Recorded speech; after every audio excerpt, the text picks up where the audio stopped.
You know what that sound means? It's college football final whistle time, where we take you around the association through the night, talk about all the biggest games, we'll talk about all the smallest games, and we'll make some laughs along the way. But you're here. Do not change your TV settings. Well, this isn't TV. Don't change your monitor settings. It is me, Sports Talk with Austin, here with you as always. And I could not do this show without my partner in crime, my brother from another mother, and that Alabama loving Crimson Tide man himself, and the host of the Jacksonian, Jackson Johnson, as we will bring you final whistle like we only know how. But Jackson, how are you? Happy week 9, and we got some things to discuss tonight because it was a busy day. Oh yeah, it was humongously busy. I tell you what. Yeah, I mean, it started on Thursday and it didn't end until almost midnight tonight, and we still got a game going on that could end up shaping the landscape of the Big 12. Oh yeah, agreed. But speaking of Thursdays, Jackson, what about that Syracuse Pitt game on Thursday night? Yikes.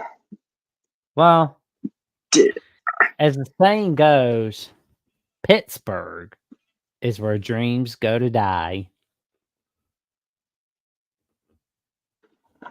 Yeah, and apparently Jackson, Kyle McCord's dreams of getting under single-digit picks might have died that day too, because he threw 3 pick sixes, Jackson, 3. Yeah. And he had 35 of 64 completions, none of which equaled touchdowns. That's got to hurt. Yeah. Syracuse looked bad. I have to say they did. They looked bad. And I shouldn't have picked them. I should have listened to you, Jackson, but I didn't. I thought maybe Syracuse was for real. They're not. I'm telling you, man, in Pittsburgh, dreams go to die. That's just how it works. Especially with Pat Narduzzi as head coach and Eli Holstein at the helm as QB. Got Jay Snow and the Louisville kid and Bama loving son of a gun. Nice. And we got Sonny Barma from Lockdown Illini cast, and the Big Ten show, Bears on Tap, and contributor to Texas at the Voice of College Football, wishing us a good evening. And he says they learned today that Oregon is really, really good. Oh man. Yeah, it was pretty wild crossover on Locked On Illini and Locked On Duds. That was pretty funny, man. I loved it. It that was one crossover that you can't leave for sure. It was an awesome one. Yeah. Honestly, Jackson, I didn't even know Illinois and Oregon played today, to be honest with you. I thought that was just a rerun of an old game, to be honest with you. That happened today, I guess. I mean, goodness gracious. I'll tell you one team that's wishing it was a rerun, UNLV. They're wishing their game against Boise State. Man, they came up short, but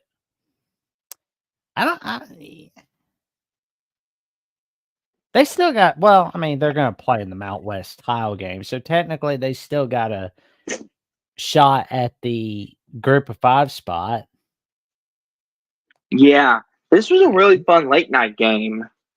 To be honest with you, Jackson, probably not a lot of people watched it because it's the group of 5. They probably thought, this particular one, a lot of people did. I mean, people were watching game 1 of the Dodgers Yankees. They were watching, some of Joe Rogan. They were watching USC Rutgers, which we'll get to in a minute. They watched this game, Boise State UNLV. And I got to tell you, this was a wild one. Another great game from Ashton Jeanty. Are we going to give him that Heisman, or do we need to wait another few weeks? And chat, you're welcome to chime in the conversation, because that is what the show's about. Is about Not just us, but you guys as well. Yeah, chime in. I'm all for it. I'll be honest with you, Jackson. I think the Heisman is either Travis Hunter's or Ashton Genty's this year. And to be honest with you, I feel like those two are gonna. This is probably gonna be the closest Heisman race we've had in a minute, because what it is Ashton Genty. He's one of the most dynamic running backs I think I've ever watched in my lifetime. And I've seen a lot of good running backs, but I've never seen any running back like this at a college level that can just do this. I mean, there was a play in the game, Jackson, where it was 4th and goal from the 3, and they just handed it off to Ashton Genty, and he pulled 3 defenders with him to get the touchdown. What other running back are you letting do that? Most of the time, if it's 4th and goal from like the 3, most of the time you're trying to run a play action or something. You don't run the ball in that situation. But when you got Ashton Genty back there, run that pigskin, because you know he's going to fight to get in. Yup. I am not going to mess with him. No.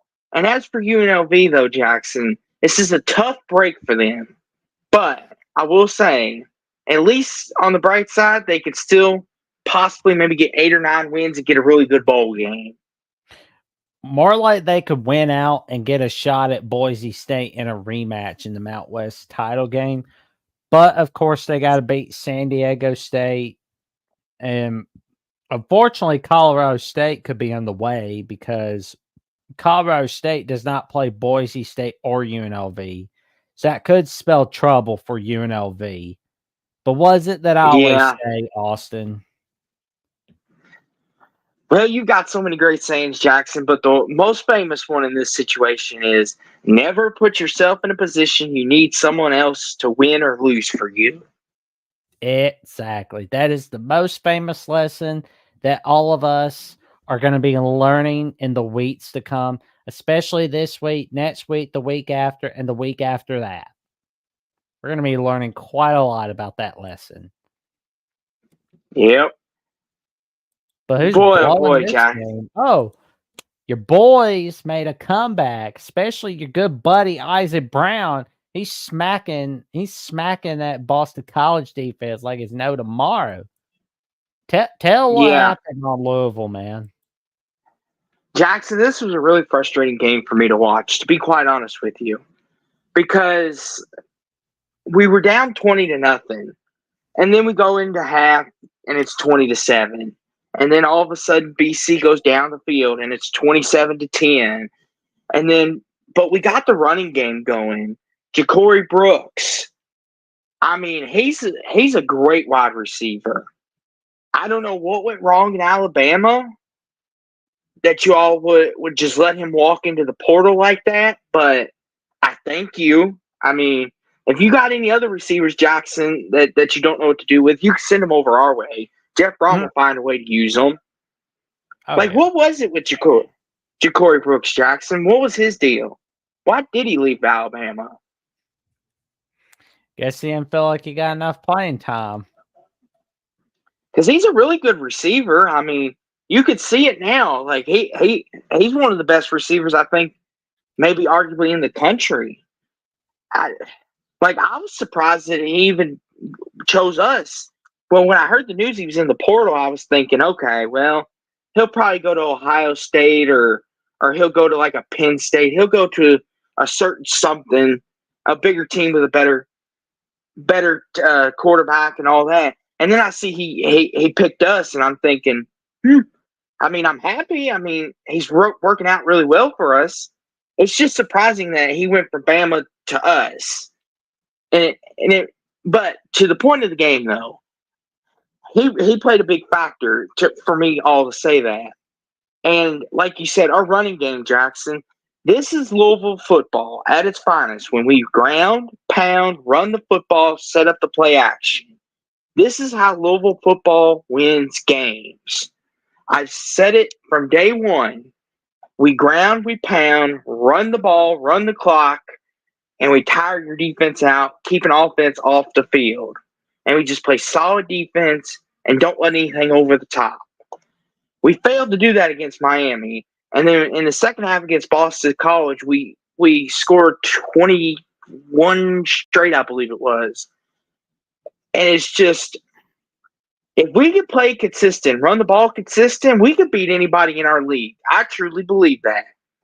Like you saw last week, a prime example. We hung with Miami, who many consider the best in the ACC. We hung with them. We gave them everything we had, and we almost had them. So I have great confidence in this team that next week when we go to Death Valley, I think we're going to give Clemson everything they can handle. I think a lot of people will say Clemson should walk over us. I don't think it's going to be as easy as that. We may not win that game, but we will give Clemson a fight. But as for Boston College, they let another one get away.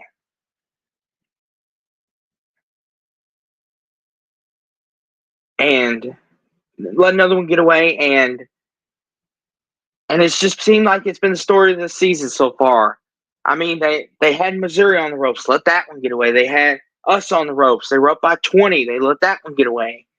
Boston College, their season, they could be sitting here at 5-2, 6-1 if they just wouldn't let those games get away. And Thomas Castellano being kind of injury banged up, really is hurting Boston College. But I will say, I do think for Louisville, though, on our side of the ball, we're 5-3. We're probably going to clinch bowl eligibility. Probably. I mean, I don't want to say that we're not, but we'll have to wait and see. But I really like our chances. But what did you think of the game, Jackson? I thought it was pretty cool seeing Louisville make that comeback. I thought it was pretty cool. And I liked what I saw from Isaac Brown, and I hope this Louisville team ends a losing streak against Kentucky this year. That would be awesome. It would be. But that's rivalry week. We'll worry about that when we get there. But I will say, Jackson, another really interesting Friday night game. Rutgers at USC. Is Lincoln Riley saving his job as we know it with this win? Well, his job is safe either way, but he needs to have a better showing next season, and he needs to end the season on a strong note. Like, for starters, have USC spoil playoff hopes for Notre Dame. So, Jackson, what gives you confidence that he'll be back next year? Does he have a big buyout? Yep. That's one. Okay.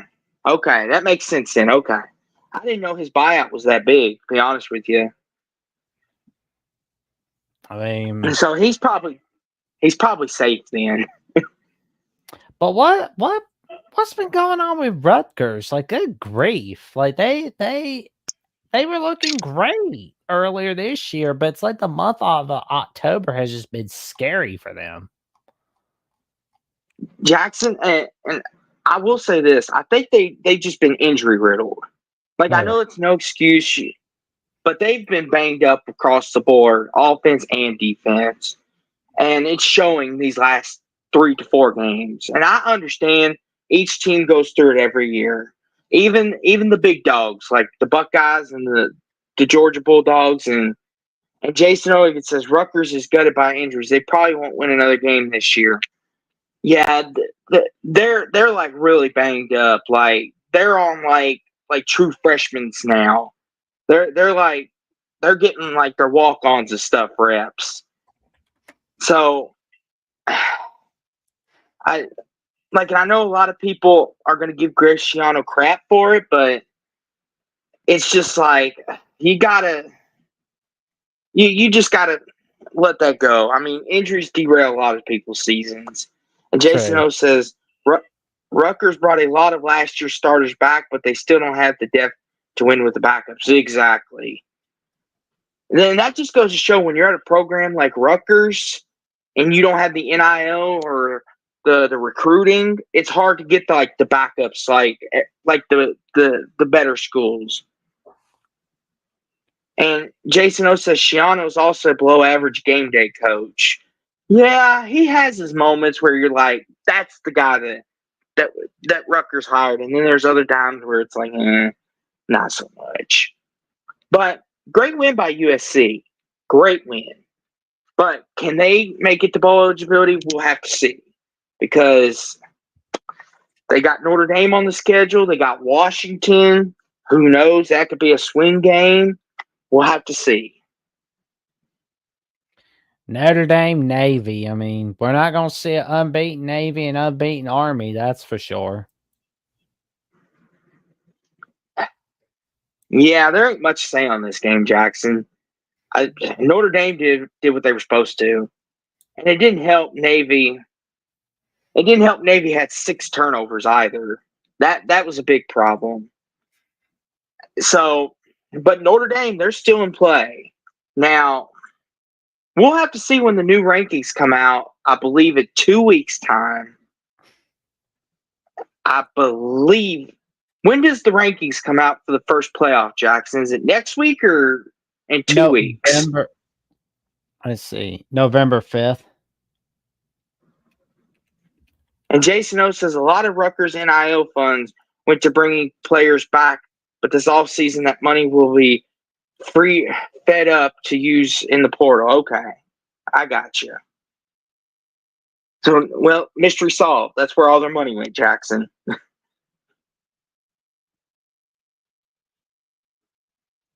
And, Nebraska, Ohio State, that was a close one. Yeah, Nebraska, Ohio State. Yeah, I got a lot of things to say. If Nebraska would have not committed so many penalties and shot themselves in the foot, they could have won this football game. Because Ohio State really didn't play their best football tonight. I mean, today. I don't know why I said tonight, but today. And the thing about it, too, is I get it that there's always those trap games for big games, right? Penn State, Wisconsin. We'll get to them later on in the program when we get to the nighttime games. But as for Nebraska, Wisconsin, this is kind of like one of them games where me and Jackson thought Ohio State has more talent. They're deeper at every level. That they should take care of Nebraska relatively easy. Maybe a close first quarter. But it just seemed like Nebraska kept finding their way back in. And the fact is, Ohio State, it just seems like they really should have won this game by more, but they were just too inconsistent. And that last play, that targeting call, I know a lot of people were upset with that, thinking Ohio State got screwed by the referees. And Ryan Day, obviously, throwing a temper tantrum, throwing his headphones. Throwing his headset, not headphones, and getting upset. And they thought, even the announcer said they should have thrown another flag and given them another 15 yards. Run sportsmanlike conduct, but they didn't. And then Nebraska goes on and commits a false start, and then Raiola throws a pick, and that's it. And then the offensive pass interference rears its head again by Nebraska. It's like Nebraska was given every chance to pull off this win, and they just couldn't do it. And Girth Brooks says Ryan Day isn't that guy. I'm starting to believe it. I mean, he could beat Penn State, but if his big test is going to be, can he beat Michigan when Michigan is down? Because if he can't do that, then yikes! Columbus might set the town on fire. Like, that's going to be my true test of where I judge Ryan Day. And I know people say, look at his record. He wins all these football games. We shouldn't just throw the baby out with the bathwater, as my good partner Jackson would say if he was here. But you're not winning the big games consistently either.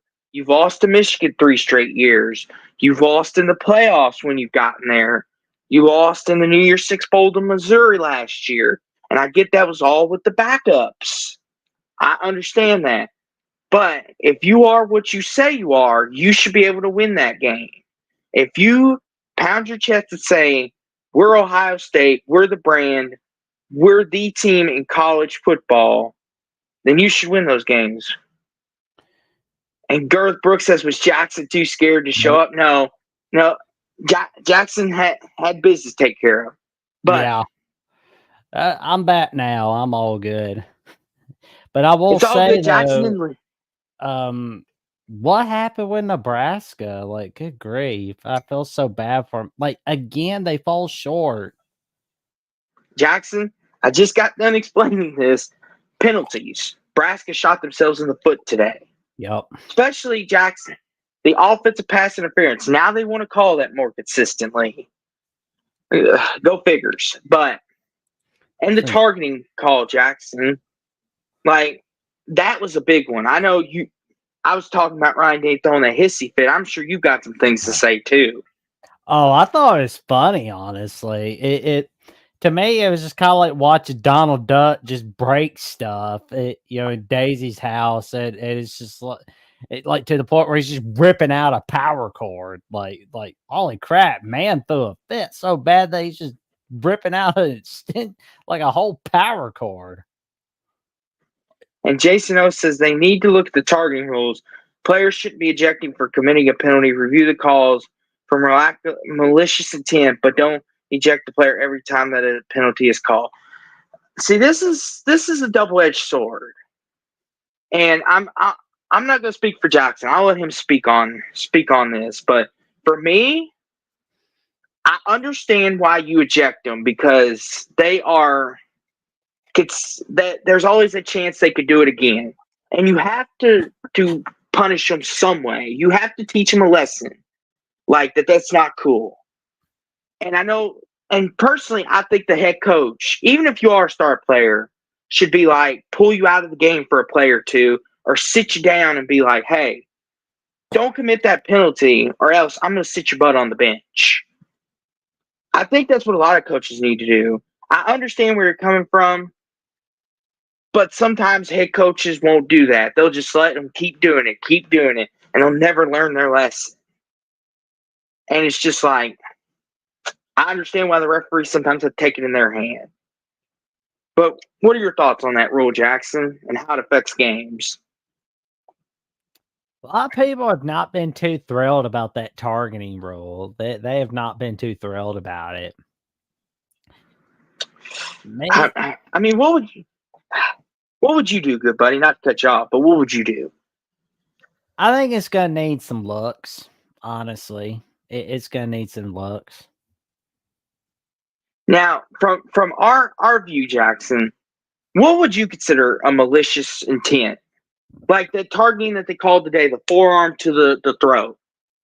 Would you consider that malicious intent? Like he was aiming to do that? Or was that one of those things where it was just bang, bang, it happened? Bang, bang. Like what's targeting? Like what's targeting in your book? Targeting is hitting someone where they least expect it. Like, just aimlessly going for their head, like going for the head. That's targeting. Because I feel like everyone's rules is different. And Jason O says a 15-yard penalty is proper punishment. 2-person foul should lead to ejection. If a player should pad gaze his opponent's helmet, call a penalty, but you don't have to eject him. Okay. You're more pro player, want to keep him in the game. I understand that. For me, I feel like accountability needs to be taken on both sides, the officiating and the coaches and players. Because Vontaze Burfict is a perfect example. Look how many times he did it and he got to stay in the game. And I think they're trying to learn from that. Like, you just don't want players to be like, I can just hit him and it's not going to get me ejected. Like, that's where I think they're trying to learn from their mistakes. I understand not every player's like that, but some players, you give them that leeway. They'll try it again just to see, especially if they're like a star player.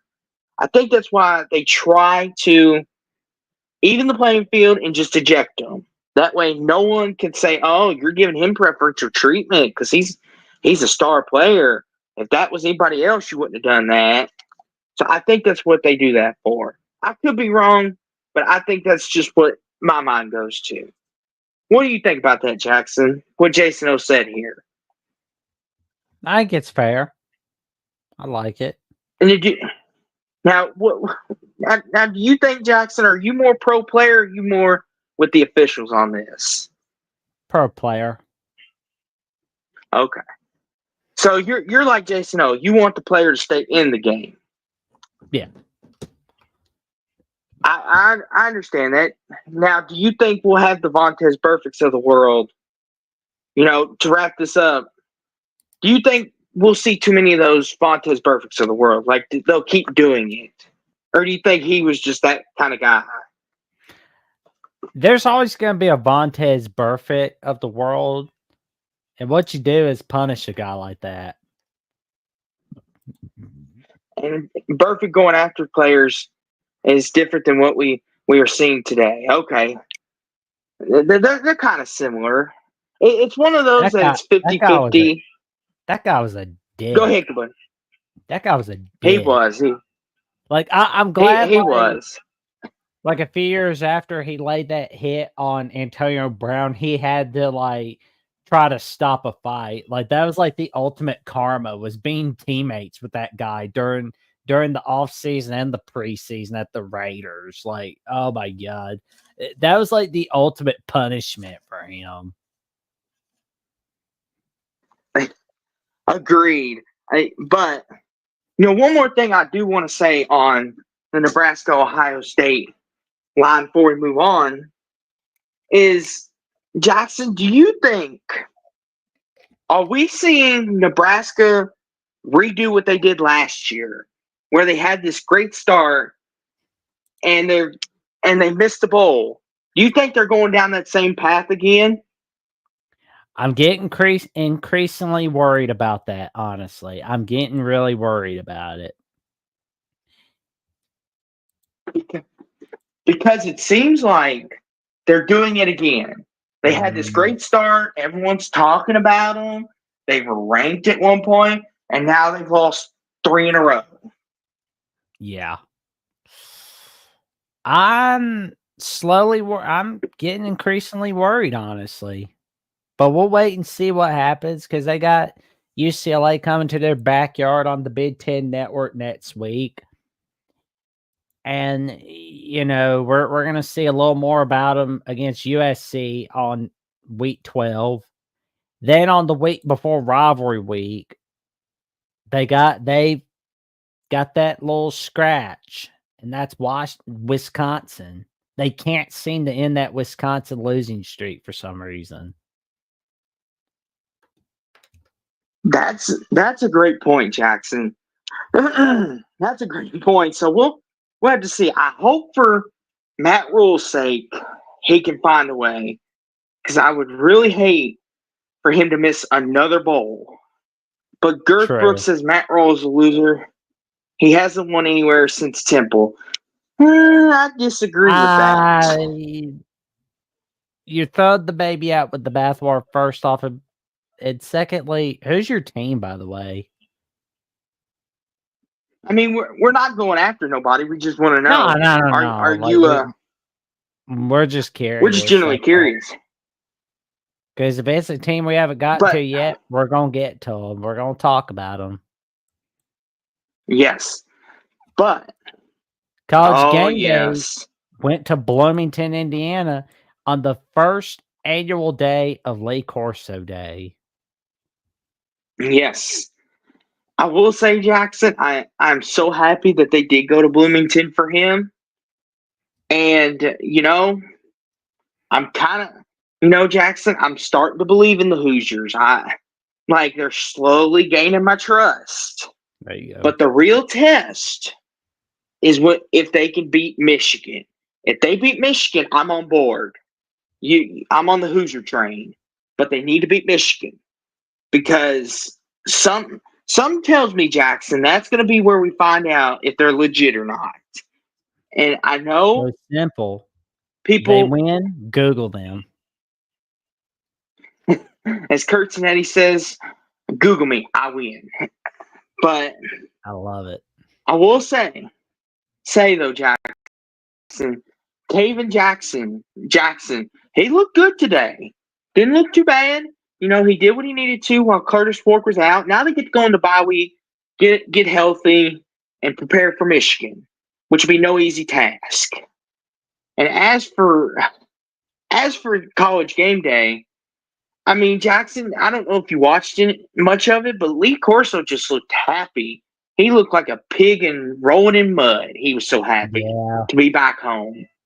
Yeah, because it was like I kind of feel like this season is the last season of Lee Corso at College Game Day. You know, it's like on the one hand, I really don't want it to be, but on the other hand, I feel like it should be because I kind of just feel like ESPN's just kind of trotting him out there when he really should just be resting and chilling out. Yeah. And it's just like, I'm happy for them. I'm glad they didn't let it go to their head. It's a good win. But well, I mean, the real work starts on now. The Saban staff, so I mean, he's not gonna let his team get this great start go to their head. So no way on God's green earth. And plus, he was one of the main staff members that helped Coach Saban build his first staff for 2007. So it's like there's nothing to worry about there. And Jackson is becoming a reality, surely but slowly. But Indiana could be a playoff team. Could be, if things fall their way. We saw some history for the Oklahoma Sooners today. But this is not a good kind of history. It's the first time since 1998 that they have lost 3 consecutive games. Like the last time they lost, like the things that happened in 1998, I mean, Nickelodeon was like the network to watch. Cartoon Network was like a network you want to watch. Oh man, there's like the Big Lebowski was out in theaters. And guess who is head coach in 1998? John Blake. And what was he? A freaking disaster for the Oklahoma Sooners. What I mean, you know, it's like, is Oklahoma better than what their record indicates? I mean, on the one hand, I want to say it is, but I know it's not true. I mean, I just don't really like where things are going for the Sooners. It's just not good. It is not good in the slightest. It's terrible. It's disastrous for the Sooners. Like, oh my God.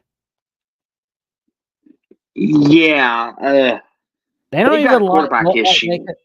My God. And not only that, which we'll get to the other Oklahoma team in a little bit, but it's the first time Oklahoma State, and Tulsa are all in a 3+ game losing streak at the exact same time since October 1998.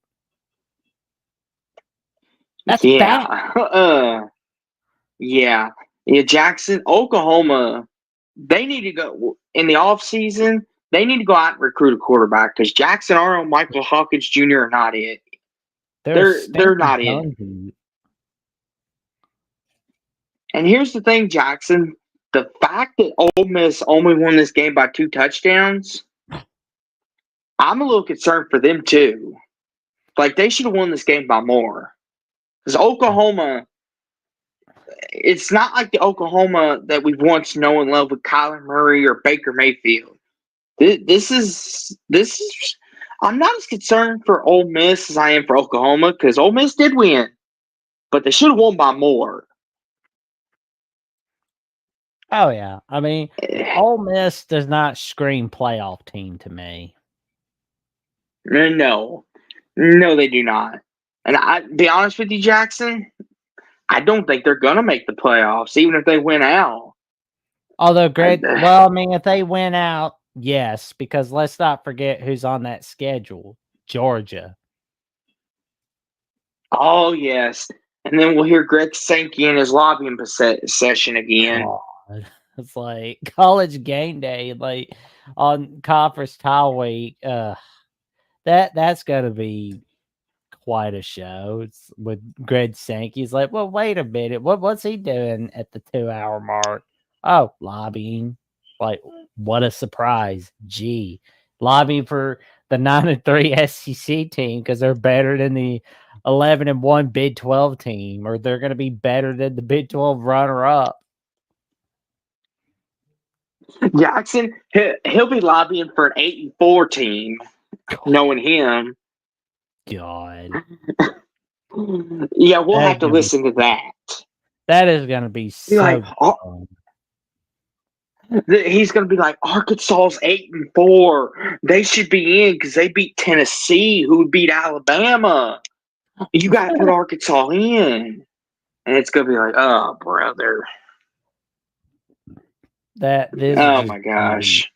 This is going to be disastrous. I'm not looking forward to that part of it. But on a better note, Jackson, on a better note, though, at least Oklahoma's defense is showing some life, I guess. Oklahoma beat, well, I mean, not Oklahoma. On the bright side, Arkansas beat Mississippi State, so that's a win. Yeah. Yep. Sam Pittman is 5-3. 1 win away from bowl eligibility. Might save his job. This is funny. Greg Sankey better keep his filthy hands off the NCAA basketball tournament. Yes. Them trying to expand it, they need to leave that alone. And Clint Moses says, roll Tide. That's we'll right. Get to the Tide in a minute. Oh, we will. But how about them Razorbacks? This is huge for them. I mean, I don't think we'll be. I think if Arkansas can keep winning, which I mean, it looks like they are. There's not going to be any hot seat talk of Sam Pittman anymore. At least not for this season. Agreed. I think if they go 7-5, 8-4, even if they lose their bowl game, I still think he'll get a vote of confidence for next year. Oh yeah.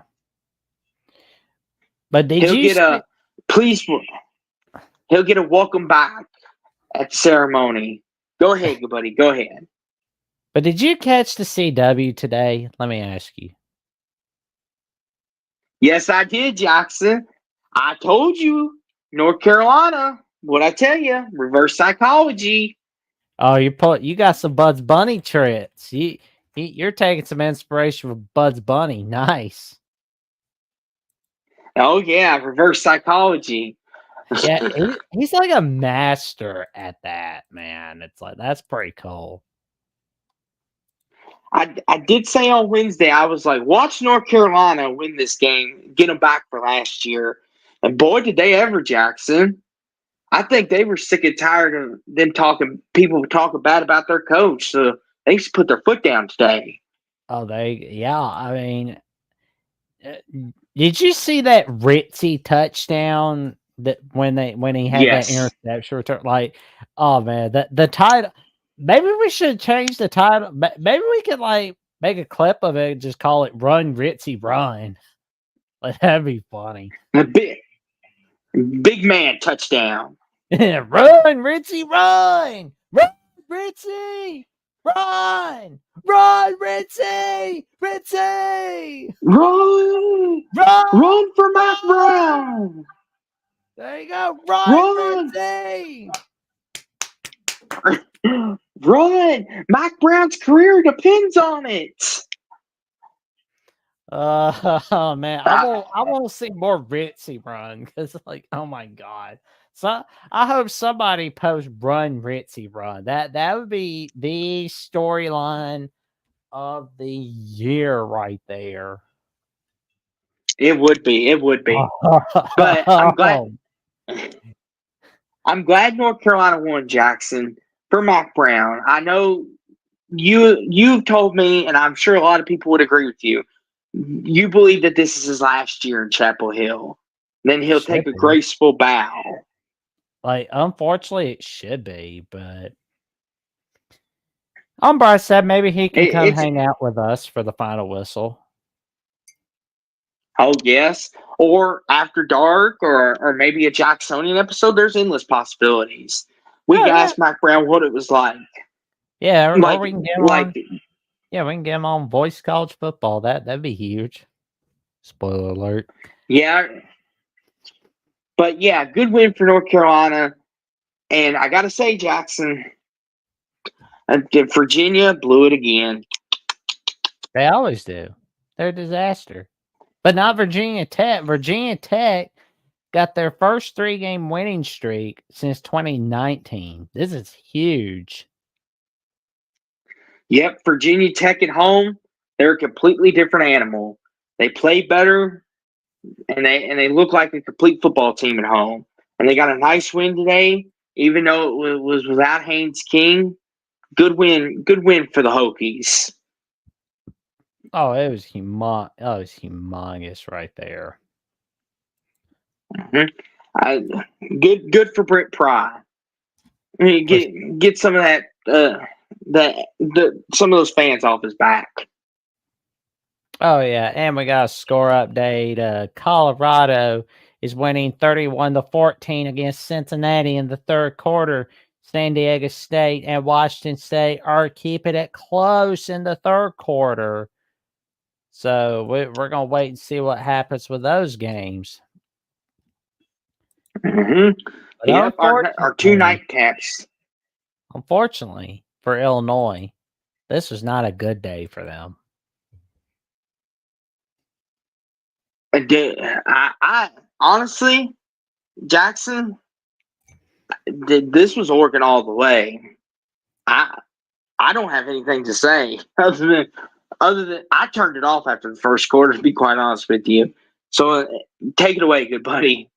Oh man, like Dylan Gabriel is now second on the FBS passing touchdowns list in all of college football, and that's huge. Like he's second only to Case. No, not Case Keenum. Let me. Yeah, Case I think Keenum. Timmy Chang. And no offense to any of our Illini fans out there, after Oregon went up 21-3, I was like, well, this is getting ugly. I'm going to go watch something else now.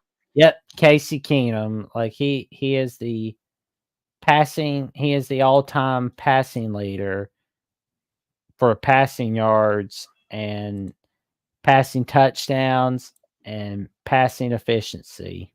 No, my mistake. All-time leader in passing efficiency is Tua Tagovailoa, and all-time leader in completions is Case Keenum. Interesting. But the number one curse didn't get him, Jackson. That's a plus. It's a win there. And let's see. So Dylan Gabriel, he's basically a couple yards of, well, not a couple yards. He's 12 touchdowns away from tying Casey Keenum's record. And let me check my calculator, because it's 19,217 minus 17,254. So he is basically 1,963 passing yards away from breaking the record of Casey Keenum. Could we see for that all-time passing yards? Is this an Oregon history or college football history? College football history. Okay, yeah, that's. I didn't know he was that close. He is that close, my friend. I can't believe it. Jackson, that's kind of surprising that record stood that long with as many great quarterbacks as we've had over the years. I'm kind of surprised. I would have figured someone like Bryce Young or Tua or a Cam Newton would have broken that record. Well, it's because they only stayed a few years. They didn't stay all the years. Yeah, that's right. Dylan Gabriel's got the advantage of, I got you. Mm-hmm. Yep, the COVID year. Mm-hmm. I wouldn't say it's cheating, but that you didn't get an extra year of college at that time unless you were injured. True. But we know somebody that wished they had an extra year. Missouri. Who's that? They are not looking so good. Go for it, good buddy. This is your game. This was a fantastic game by the Alabama Crimson Tide. Like, this gives me hope that we could look better against LSU. If we could play like this against them, we'll be good to go. And while we're at it, we play like this the rest of the regular season. We're in the playoffs. I mean, I believe we're out of the SEC title game running. I mean, we're going to need a lot of magic to happen to get in.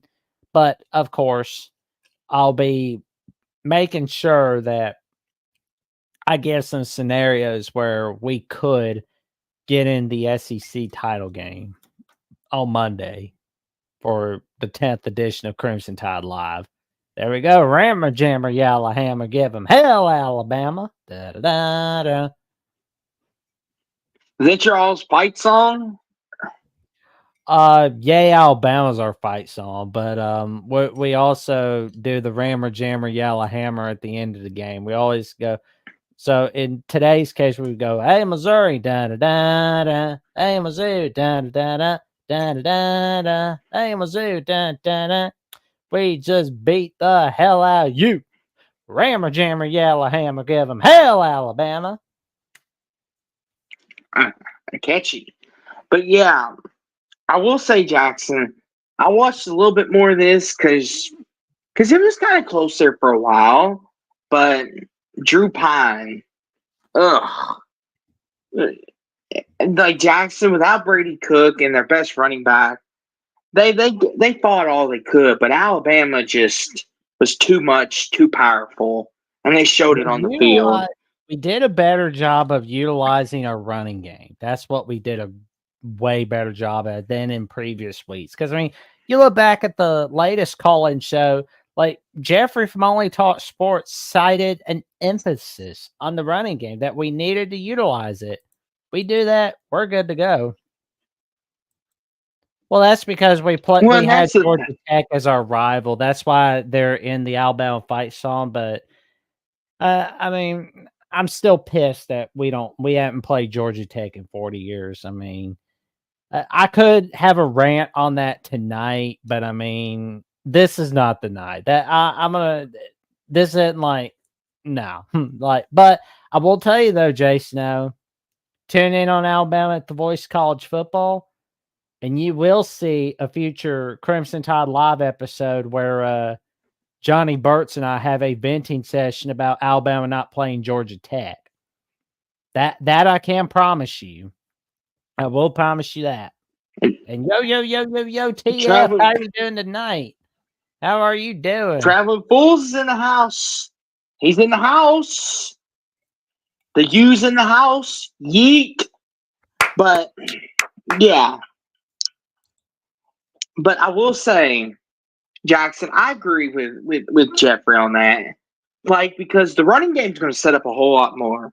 And y'all use Jalen Milroe, right? That's like what you all want to use, right? Well, if you have a nice running game to complement that, the defense is going to have no clue what to cover. And then when the defense does come up on Milroe, you've got a receiver streaking wide open down the field. The running game sets up so much. That's why a lot of teams you see win a national title, they have a great running game, good to great running game. And it's just like, because it makes its life so much easier. And I don't know why, Jackson, but why don't you all like running the football other than with Milroe and then he gets sacked for 6 yards, or he goes backwards and throws a stupid pass. Why don't I y'all don't like to know, set up but the run more? we need to do more of that as the regular season goes on. Because it looked like it just made everything so much smoother, easier, and it kept the defense fresh. Like, I don't know if Kalen DeBoer is. I get he's a first year head coach and he's trying to figure out his quarterback. Like, okay, what are your strengths, Jalen? Like, I don't know. I'm like you, Jackson. I want to see more of a run game. It threatens the defense. Like it does. It threatens the defense. It opens it up.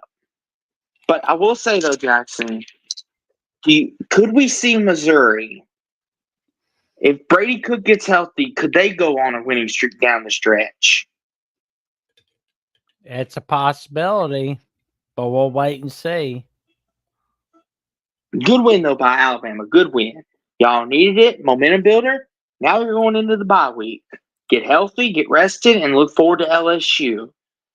Which, Jackson, that game just became a whole lot more impactful, which we'll get to that later on. For sure. Hey, you know how we see like all these Christmas ads already and we're seeing them in grocery stores and stuff like that? Oh, gosh. Well, tell me about it. I think I'm getting a Christmas wish already. I mean, I know it's not like going to be on Christmas that happens, but I'm already getting one of my wish list desires completed. Central Florida didn't spoil anything yet again. Yes, yes, yes, yes, yes, yes, yes, yes. Jackson, you're like a kid on Christmas. I want to see BYU and Iowa State unbeaten in the Big 12 title. Well, Jackson, we've still got a long way to play because currently we'll get to them in just a second, but there's a certain Wildcat on the prowl that might spoil that when they play Iowa State. Oh, and there's a Buffalo stampeding towards you as well. So, of course there is. So Jackson, I would be very cautious because it's not over yet. This isn't like the ACC or the Big Ten or the Big Ten. Yeah, right. It's not like those conferences where they're almost locks now. The Big 12 is open for anybody. You put a hex on them, Jackson? Well, I put a hex on Malzahn, I guess. I threw out the Genjutsu. I will say this, though, Jackson. I predicted this Wednesday night. I said UCF would get the W, and you were all sad. You were like, unfortunately, good buddy, Malzahn's going to spoil my dreams. Mm-hmm. Well, Jackson, I think you owe BYU. I think you owe BYU an apology for not believing in them. I was just kind of like, Central Florida, unfortunately, they're going to upset you guys. But I love that fake field goal. Like, my God, that was an amazing play. My God. Yes, that's how you know BYU wasn't messing around with them. They were like, screw the 3 points. We're going to get the 7. Oh, yeah. And here's my thing, Jackson. With BYU, they were not on anybody's radar this year. I don't even think me, you, anybody that we knew, Jackson, really talked about them this much. Like, Jackson, at the beginning of the year, if you would have told me BYU would be undefeated and playing for a chance to go to the Big 12 title game, I would say, what happened to the rest of the Big 12 league? Because, to be honest with you, Jackson, I didn't think they had that good of a football team. The way they collapsed last year, I was thinking, okay, they might get to 7-5 because the Big 12 is crazy and they could sneak a couple wins somewhere. But it's just like, and that's the thing with this league, Jackson. Every year it changes. Next year, BYU could be one of the worst teams in the league. And it's just like, That's why the Big 12 is so hard to predict.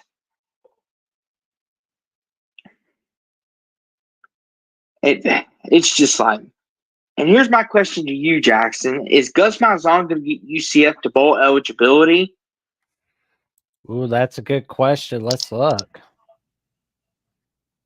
They got Arizona next week. They got to go to Arizona State. They got to go to West Virginia. And they got Utah coming to their backyard on Black Friday. It's not looking good. Yikes. They might miss a bowl game. That's fine. They're too overhyped anyway. Jackson's like, I don't need you spoiling my bowl picks. Yeah, that's a good win though. That's why I said a Malzahn. Yeah. Good win though, BYU. Good win. You're making Jackson's night. Oh gosh. Kansas. God. Good God. Me and you actually watched this game together. Oh my gosh. My God. Jackson, Kansas had a chance and they blew it. They blow it. But Jackson, what do you always tell me about rivalry games? You gotta take the stats out. What's your biggest saying? You gotta throw the. Let's see. Well, there's always something. Let me see. Come on, Jackson. It's your famous saying. You gotta throw the records out. Yeah, exactly. Come on. I'm so sorry about that, man. Jackson, I was trying to tee you up. Come on. I'm trying to give you an alley-oop here. You're not catching it. Kansas. But you always say, throw the... I knew that was coming. But as you always say, Jackson, you throw the record books out when it comes to these rivalries. And tonight was a prime example because Kansas played some of their best football tonight, to be honest with you. Like, I'll be honest with you, Jalen Daniels looked really good. Like, he looked like normal Jalen Daniels, Luke Graham, Devin Neal, Kansas. They're a really talented football team. Oh my gosh. Jason O says you gotta throw the records out with the bathwater, the Jacksonian. See, Jackson, you ought to know all this. This is your famous sayings. These are gonna be on your t-shirts one day when you sell them. Oh goodness. But yeah. What'd you think of this game, good buddy? Well, it shows me Kansas State is still in Big 12 title race, and unfortunately, we're going to have to wait another year for the Kansas losing streak to end, unfortunately. Yeah. Speaking of losing, Jackson, what is wrong with Oklahoma State? They're pitiful is what's wrong. Go ahead, good buddy. Go off on them. The floor is yours. Unfortunately, I was right about them, unfortunately, it was not good. Like, they go from 3-0 to 0-5. That's bad. Yeah. And, honestly, Jackson, is it time to have a conversation about Mike Gundy's hot seat? We should. I mean, if they miss a bowl game, then it's time to have the uncomfortable conversation about what staff members he needs to get rid of.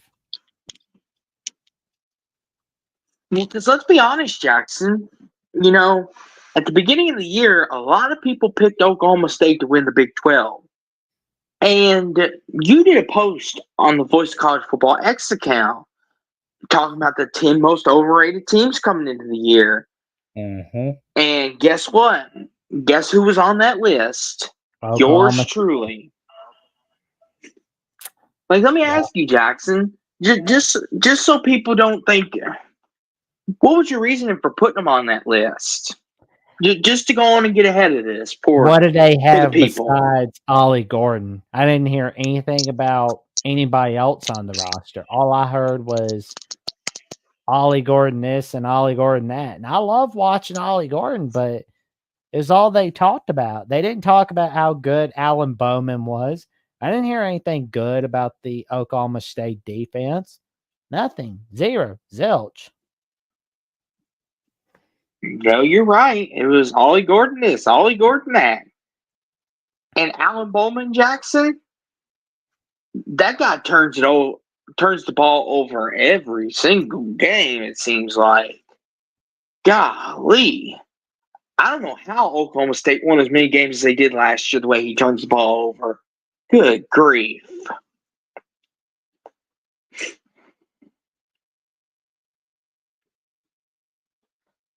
And to be honest with you, Baylor, Jackson, is Dave Aranda saving his job?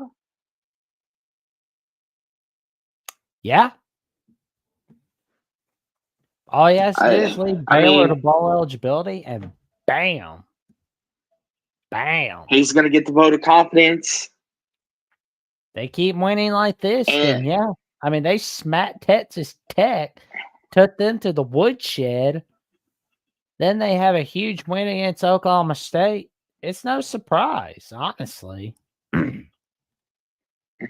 Speaking of Texas Tech, Jackson, what a thriller that was today. I mean, they did. Go ahead, good buddy. Go ahead. Oh, man. Let them have it. Like the Big 12's been having fake field goals all over the place. Texas Tech had one. Apparently, that didn't save them because apparently they don't have a defense. They blew a 20-point lead. And then they put a true freshman quarterback in to take the quarterback run, and he fumbles the ball, and TCU wins. Oh, yeah. Blow it. My question is to you, Jackson, is why aren't you handing off to Brooks in that situation, the running back? Yeah. Why are you putting it in your true freshman quarterback's hands? Yeah. Oh, my mistake. It was a 17-point lead. I'm just so disappointed with Texas Tech. I'm so disappointed that they're proving me right. You know, it's just they look disappointing, and I said all offseason I feel like Joey McGuire's is overhyped as of right now. Yeah. It's just one of them things, Jackson, where it's just like Texas Tech, they've had some good wins in there, and then this. But as for TCU, Jackson, what do you got to say about Sonny Dykes now? Because you've been his biggest critic. Well, is this earning you any brownie points with him? I don't think he's gonna get TCU to a Big 12 title if that's what you mean. Like, you know, he's not gonna get them. No. What I mean, Jackson, is you've always critiqued him, saying you don't think he's a good football coach. Now that you see the resolve that his teams have, is that earning any points with you? That maybe he can coach a football team that is his. I need to see the rest of this season, and I need to see the whole season next year. Then I can really make my judgment. That's a good point. But yeah, Texas Tech blew it. And now they got Iowa State next week at Ames, so that ought to be. I hope Iowa State. But Jackson won it. I hope the Cyclones just beat the hell out of those Red Roses. They rip that mustache off of Yosemite Sam. Jackson, watch Texas Tech beat them. Watch what I tell you. Watch. Don't you it's going to happen, Jackson. I know we'll talk about that more Wednesday, but this just seems like the Texas Tech thing to do. Everyone's going to be talking about, you shouldn't have done this, shouldn't have done that. And then Joey McGuire's like, okay, we'll go ruin your playoff hopes then. You're only getting one team in, and you're going to like it. Oh God. They've been watching a lot of Caddyshack. Jackson, I know that they're listening to you, Jackson, and they're thinking, this guy Jackson, he really wants to see two teams get in. Let's go ruin that for him since he talks bad about us. Yeah, how about no? I still can't believe this. Iowa's scoring 40 points, which is more unbelievable. Iowa's scoring 28 points in the third quarter, or Minnesota just getting out the belt and spanking Maryland. I'll be honest with you, Jackson. I want to know, Jackson, do you think Mike Locksley just undid all his good deed? Like they beat USC and a lot of people were like, oh my gosh, Mike Locksley might have earned immunity. And then this happens. Jesus. He earned immunity. Yeah. Be it. That's just such horse dung. I gotta see the rest of the year. You can't base of course, Jackson, PJ. One game. And then Jackson, of course, PJ Fleck. They're one win away from bowl eligibility now, right? Yep. Jackson, what do you think will save his boat from sinking? He's already doing it. All he has to do is get one more win. And if he can get like one or two more wins after that, like let's say, because I mean, Rutgers is just going down the ship real quick. I mean, they are getting scarred big time. If they can upset Illinois next Saturday, or basically just make life miserable for them, like they did with Maryland today, I mean, they're good to go. I mean, hell, they go from 2-3 to 9-3. He's more than good to go. Minnesota goes 8-4, or like they beat Wisconsin on Black Friday. That's a good day right there. And we got a hello from Rough Rider Returns. How are you doing tonight, good sir? Thank you for tuning in to tonight's edition of The Final Whistle. What's up? Welcome in. Long time no see.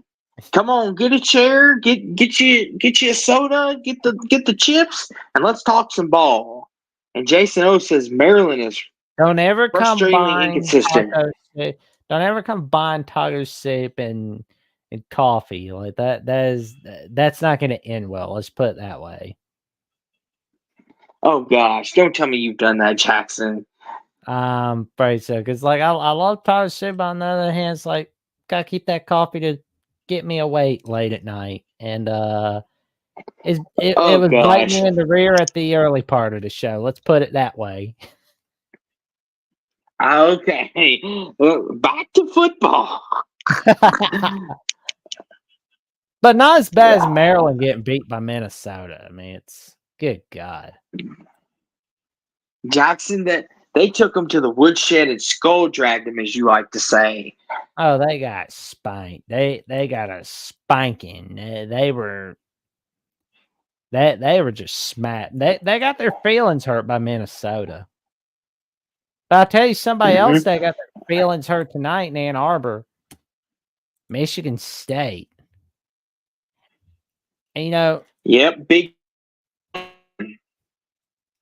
And, this was the first time since 1995 that two first-year head coaches were going against one another in this rivalry. Can you guess who those two coaches were in 1995? Go for it, Jackson. Well, I want to see if the chat can figure it out, because like I know the answer, but I want to see if the chat gets it.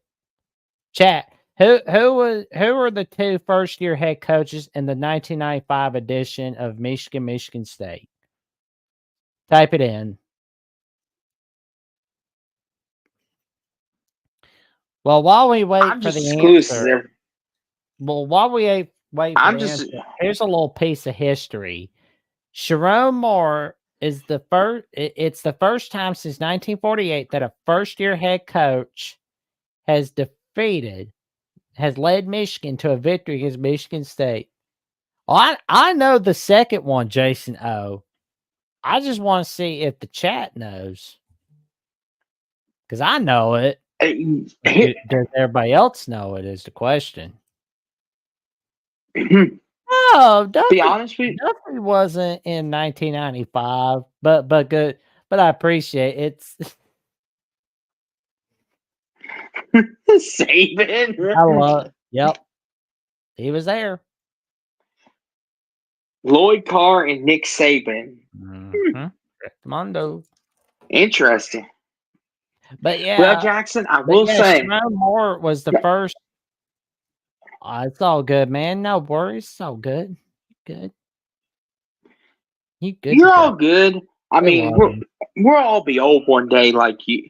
We'll all be one day like our parents, and our hearing will go shot, and we'll still be here doing the final whistle. I'll be like, "What'd you say, Jackson? You said Alabama's gonna win?" We're probably gonna be like the old ladies on SpongeBob, where it's just like like the really old lady in the wheelchair is like, "What? What did he say? What did he say?" I love. Oh my gosh! But to this real quick, good buddy, Sherrone Moore, Jackson might have saved his job tonight. Oh yeah. Oh yeah. Because Jackson, I know a lot of Michigan fans were ready to throw him out of town, including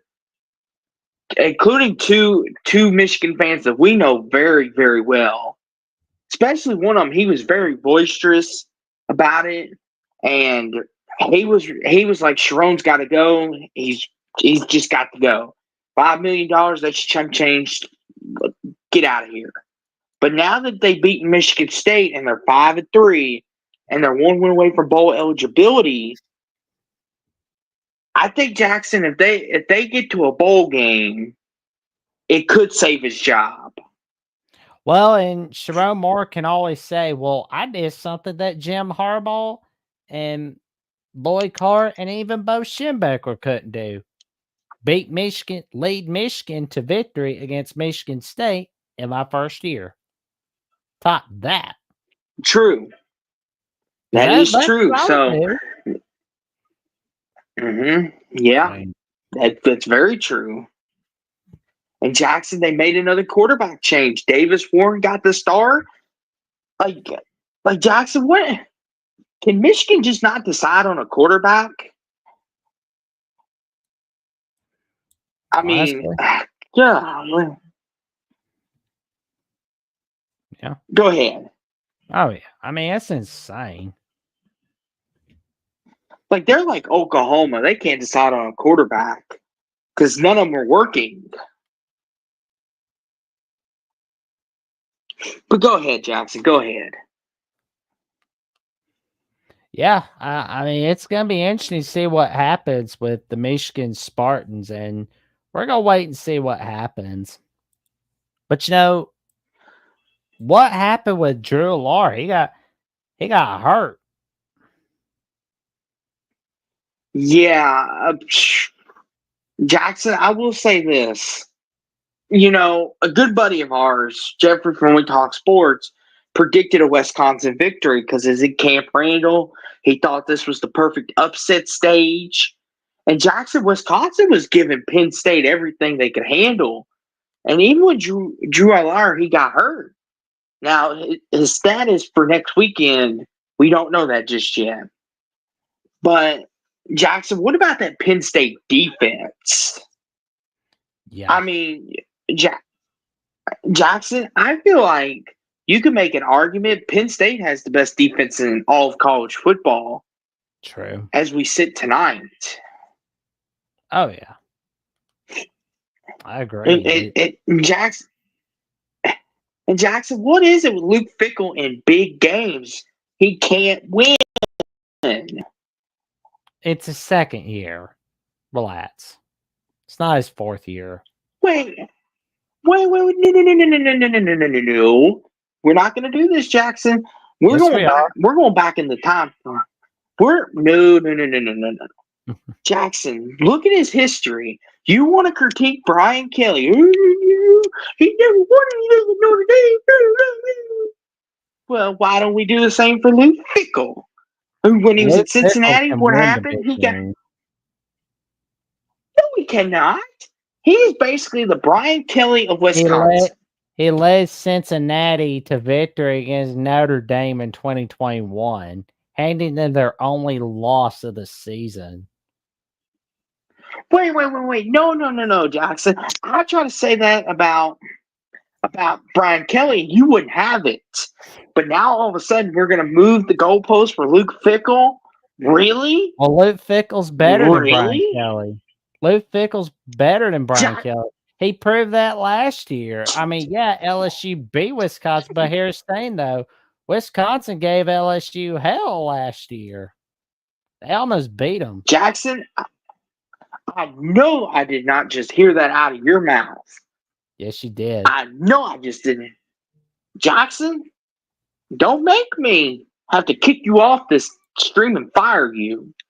I'll find me a new producer. But Jackson, how dare you insult Brian Kelly like that? Oh, Jackson, listen here. I'm gonna die on this hill. Brian Kelly can win the big game, but when it's any other coach, you move the goalpost. Luke Fickell is like Brian Kelly. If we're going to treat Brian Kelly like you do, we're going to treat Luke Fickell the same way. What big games? Brian Kelly has had 20-plus years. Luke Fickell hasn't even had a full decade. That's the thing. That's the difference right there. No, Jackson. See, here's the thing with that. Yes, they both have had decades and decades. But see, here's the thing. There's a certain argument, like Lincoln Riley, Brian Kelly. We know a certain person that thinks Lincoln Riley is better than Brian Kelly, even though their years are way, way separated. So if that's the case, then Jackson, then we shouldn't compare them then. Who would be a good comparison then? Well, let's see. Well, I mean, Lincoln Riley, unfortunately, so far, he can win the big games in the regular season, but like not so far through USC, and he obviously can't get it done in the postseason. So I would say, we can put like Lincoln Riley in that comparison with Brian Kelly. And Rough Rider Return says we need to give Fickell 3 seasons before we call him out. I'm just saying. They've had a couple big games and they've lost both of them in his time at Wisconsin. And I know some people believe you do have to give them a little longer before you judge. But if you're expected to win these games, then that's where my frustration comes in. Because you're not expected to get like automatic 5 stars at Wisconsin, but you are at LSU. So let me ask you this, Jackson, to flip this back. So when he took over Notre Dame, well, they were not a disaster, but they weren't the Notre Dame we know now. Right. Brian Kelly made them into something. So even though you could say they're on a similar path, like he took Cincinnati to the playoffs and then, of course, ran into the juggernaut Alabama. Like, I'm not holding that against him. Like, a lot of teams would have lost to that Alabama team. Well, let's not kid ourselves. That is so true. It's like that was a juggernaut team. But like here at Wisconsin, I'll tell you what, I'll give him till next year, and we'll revisit this conversation. There we go. That's all I ask. Let's give him that season. And we'll have that conversation about Luke Fickell. Okay. I tell you what, we'll revisit this conversation 1 year's time. If they haven't beaten I mean, if he hadn't beaten a Penn State or a Michigan or a bigger school, then we'll have a conversation. But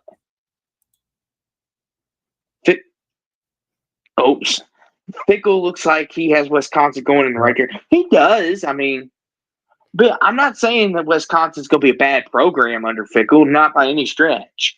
But we should give the coach at Nebraska 3 seasons as well. That's true. Now, I'm on the Matt Rhule train. Now, I can't speak for Jackson, but there are some Nebraska fans that want to throw him out, which some people get impatient. There's not that many people that really want to throw him out. It's just some people on X or TikTok that just want to hear themselves talk, really. Or the younger Nebraska fans who don't know the history. But I got you, Jackson. Like I said, we'll revisit this conversation in years' time. We'll be back to the same spot next year. Whatever big game they got. Speaking of your boy Brian Kelly, oh my God, are you serious? Oh, you did that on purpose. You set me up. You set me up, Jackson. You son of a gun. But you set me up. Oh, you were like, watch this. Watch this. Oh, man. Go ahead. We're going to look back at it and just laugh at it. We're just laughing at each other, just like having some good laughs, especially on this show. And if you're looking for good laughs if you're looking for some good laughs on a Saturday night around midnight or at 1 a.m., this is the perfect place to be. The Final Whistle, Saturday nights, right here on Jackson Johnson 979 on YouTube and on Austin's channel, Sports Talk with Austin. And I can tell you right now, you're in for a wild ride. You never know what we're going to debate about. Like, it's like it gets wild, but you better get the popcorn and the Coca-Cola out. But yes, what's weird? And trust me, we've got LSU. Real quick, Jackson, we've got a whole lot of weeks left, and if you think it gets crazy in the regular season, I've got even better news for you.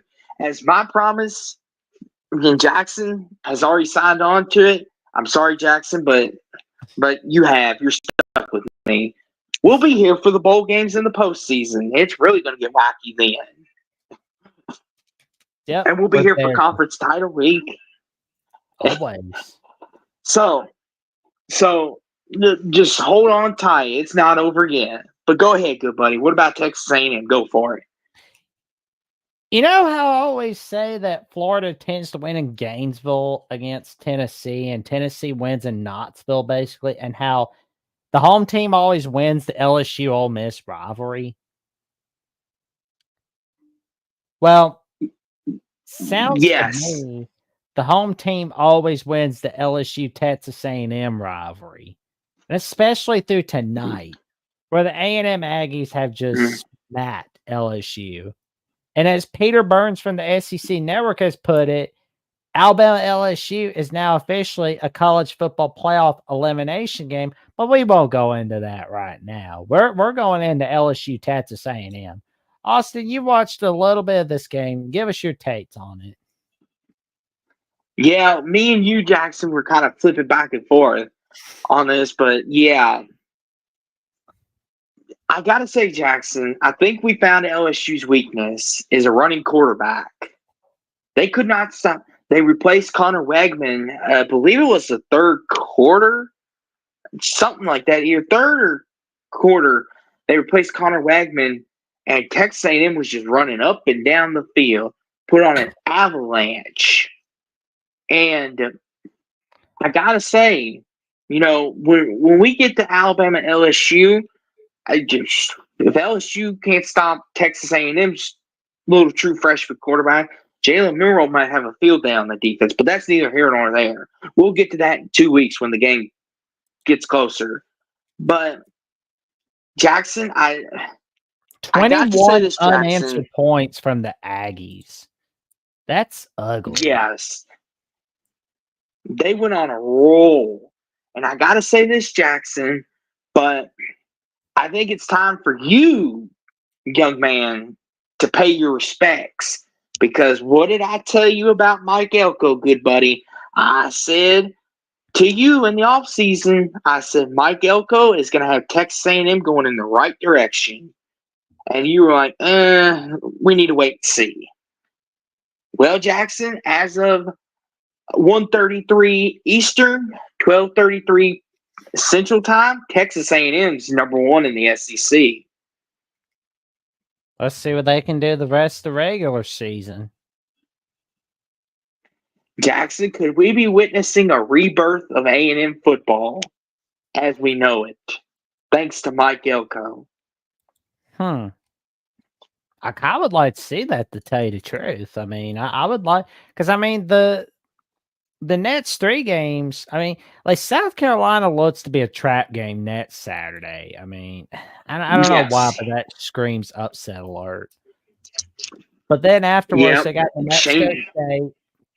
They gotta go to Jordan-Hare the week before rivalry week against Auburn, which, let's be honest, I mean, it's gonna be looking like a close upset by Auburn, but then A&M's going to pull it out. That question's for you, Austin. He says, rebirth, when was their first birth? Well, I would say, to be honest with you, Texas A&M was really like the brand with Johnny Football, and they were winning a lot of games. I mean, the year they beat Alabama, sorry, Jackson. I know you don't. And now with Jimbo, it has kind of been up and down since Johnny Football time. But it feels like Mike Elko has kind of given them a rebirth, a new lease on life. Like they're getting the Jimbo Fisher stench off of them. Well, kind of like how Nebraska's getting the Scott Frost stench off of them. The last time they won a conference title was in 1998, and last time they won that natty was in 1939. And frankly, my good buddy, I don't think Texas gives a damn about Texas A&M. No, they don't care. But that's what I meant by rebirth. Like, obviously, that's what I meant by that. Texas A&M football is finally being respected again. They're no longer considered the laughing stock. Like, people are going to take them more serious now and not always make fun of Jimbo Fisher. Like, Mike Elko is bringing a little more prestige back to the program and maybe more consistency when he brings in these 4- or 5-star recruits. Maybe we could see Texas A&M win 19 games again, is what I meant by that. Not that they weren't. If Sherrone Moore doesn't last at UNM, I could see Elko being a candidate for the job. Oh, wow. Wow, he hit me with a curveball there, Jackson. What do you think about that? It's all right with me, but I mean, he's done all right at Duke and seems to be doing fine at A&M. Seems to be getting that Jimbo. No, but he's asking. Real quick, Jason O asked if Sherrone Moore doesn't last at UNM, I could see Elko being a candidate for the job. What do you think about that, Jackson? I think I think Michigan will be fine. I just think we're gonna wait and see. Let's see what Sherrone does. However long they're going to give him. I know some people said they'll give him 2 years and then they'll make the verdict. Some have said 1 year. That's a whole other mess for a whole other show. I think everybody's just too freaking trigger happy, honestly. I think everybody's too trigger happy and too impatient with their teams. I mean, they just are, unfortunately. That's the God's honest truth. But what do we have here? Real quick, Jackson. Oh, go ahead. Real quick, good buddy. Last thing I will say is, Jackson, like you mentioned, Texas A&M, Jackson, I know you pick on them a lot, but like, Jackson, are you starting to respect Texas A&M more? as a person who has doubted them quite a bit. I like him a hell of a lot better with Mike Elko than I did with Jimbo Fisher, to be honest. Because I mean, Jimbo, I mean, it's like I got nothing against him as a coach or a person, but it's just I didn't really like how he ran that team, especially in 2022. I mean, they had the number 1 recruiting class, and they went 5-7. I mean, Yeah, you piss away all that that's talent, what. and they Yeah, go ahead. they expect me to just not get mad about it. Like, really? Of course, I'm going to be mad about it. It's like I'm not even a fan of their team. I have nothing at stake from that team, but still, I hate seeing talent be wasted. It is one of the worst things. Yeah, that's what I meant kind of about a rebirth, so to speak. Like, there'll be no more 5 and 7 years if Mike Elko can help it. He'll make sure Texas A&M is in the top He'll have 15 him every running year. laps if he catches them smoking dope before 30 minutes before kickoff. Yes. He's not going to let him do Yes. I think Mike Elko is one of those more respected coaches. He demands respect. That's why I said Texas A&M program is going to be respected. It's going to have prestige put back in its name. We're no longer going to crack jokes, but go ahead with what you were going to say about Texas Vandy, good buddy. Oh, great, but Vandy almost pulled it off again. It looks like. I mean, I was worried about what Vandy was going to try to do against Texas.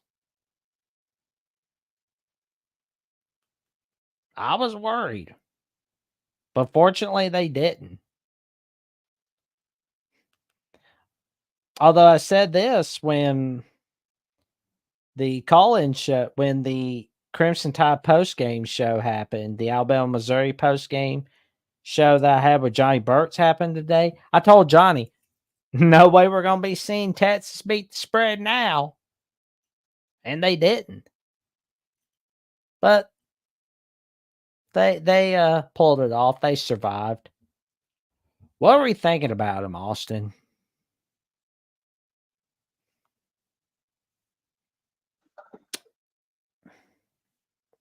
There. Yeah, wrong button. I was like, honestly, Jackson, I didn't catch much of this. I watched some of it towards the end, but Jackson Vandy is no longer the laughingstock of the SEC. Like, they're no longer, ha ha, man, you lost to Vanderbilt. Diego Pavia, or Pavi, however you say it. Diego Pavia. Diego Pavia. Like, Vandy's legit. Like, Vandy's no longer a guaranteed win on that schedule. Because, Jackson, you remember back in the day when you played Vanderbilt, you were like, oh, that's a guaranteed win. So if you were a borderline bowl team, you can always chalk up Vandy as that, like, W. Like, oh, this will be our 4th or 5th win. Can we sneak one in somewhere else? Now Vandy's no longer that team where you're just like, you got to bring your best, or else Vandy's going to get you. Like Alabama found that out the hard way. Oh, yeah. Like, and I got to say this, Jackson, what is up with Quentin Ewers? Is he just still a little rusty, or has his confidence gotten shaken? Like, he threw 2 picks again today. I think, honestly, Texas is saving their best stuff for the playoffs. But here's the thing, though, Jackson. What? I understand you're trying to defend them, but Jackson, they've had 2 poor performances in a row. Like, and I give one was against Georgia, yes, but Quentin Ewers struggled. I'm surprised he didn't make a quarterback change again. That's how bad I thought he played. Let's watch the rest of November when Texas gets back from their bye week after next week. Then we'll know from there. Secondly, this is the exact same conversation we had with Oregon. They look sloppy against Idaho. They look sloppy against Boise State. Well, what happened? They were saving their best stuff for Ohio State. And basically afterwards, I'm thinking honestly, Texas is saving their best stuff for Texas A&M on rivalry week. That's my guess. And after that, we're gonna see them save their best stuff for the playoffs. I really truly believe that. Yeah, at this point, Jackson, wouldn't you want to use some of your best stuff for Georgia? Wouldn't you care about that winning that game? Or do you think you're just a cinch to go to the SEC title game? I think honestly they did care about winning that game against Georgia, but it's just Georgia had the better of them that week. It's kind of like how Alabama has the better of Georgia. I'm thinking Georgia had the better of Texas last week.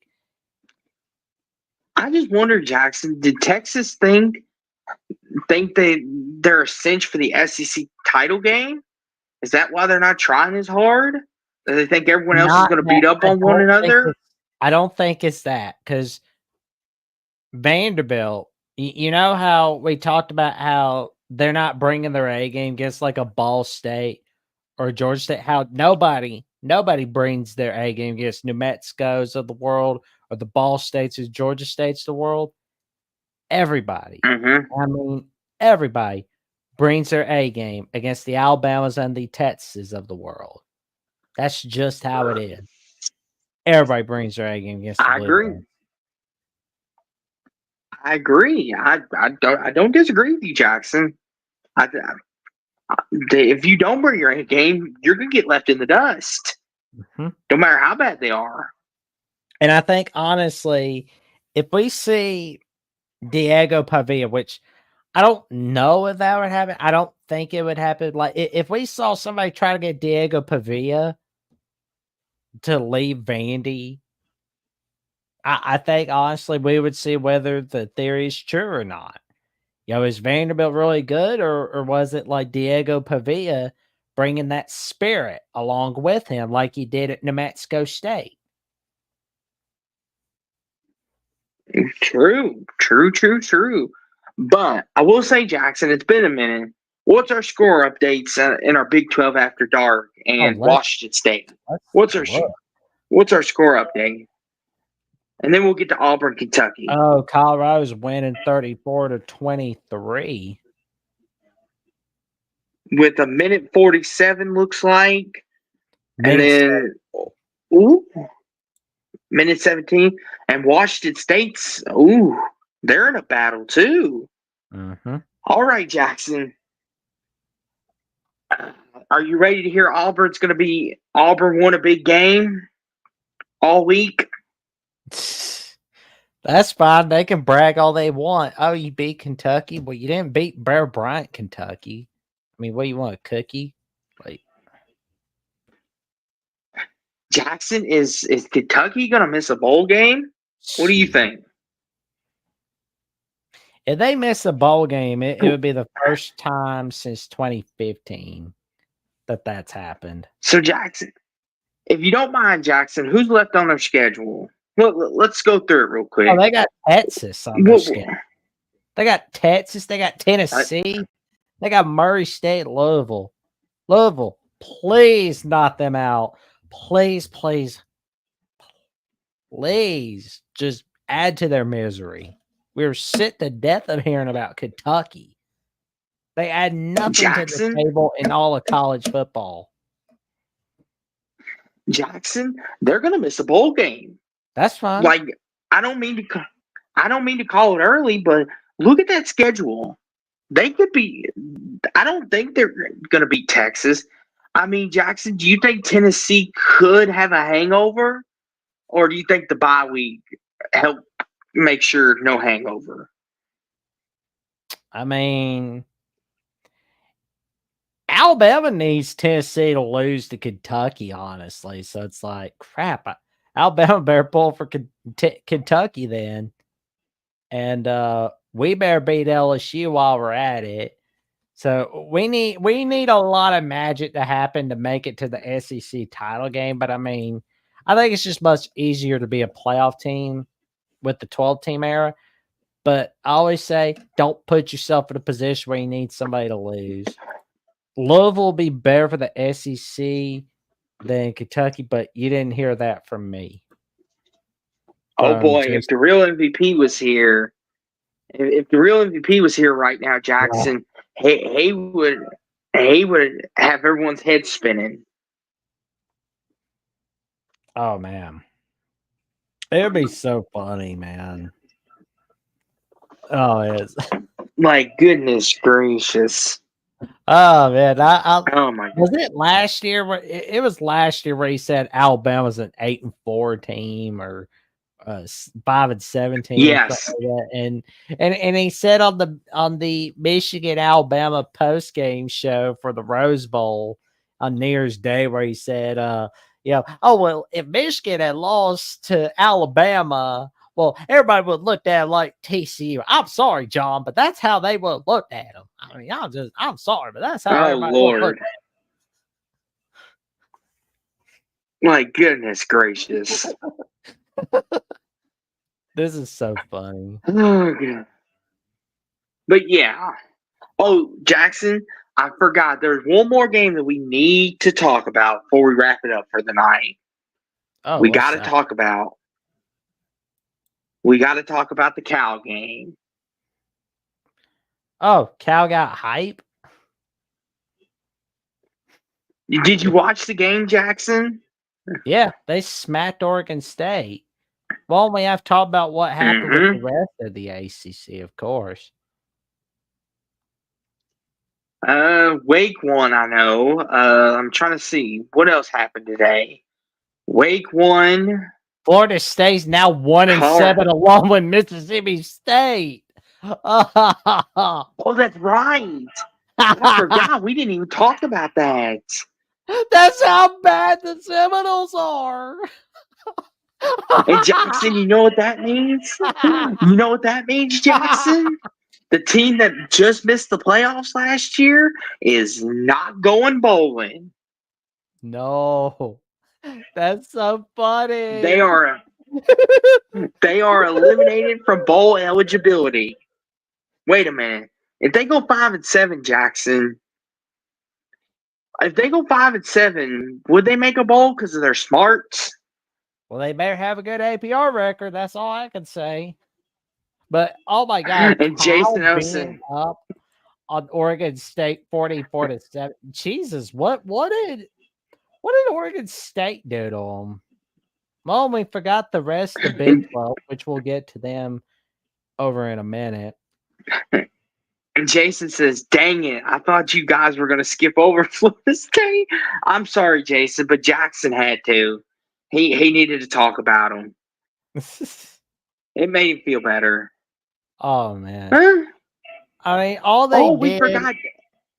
Oh, man. Like, all they've done all off season was get mad, and they were justifiably so. They should be.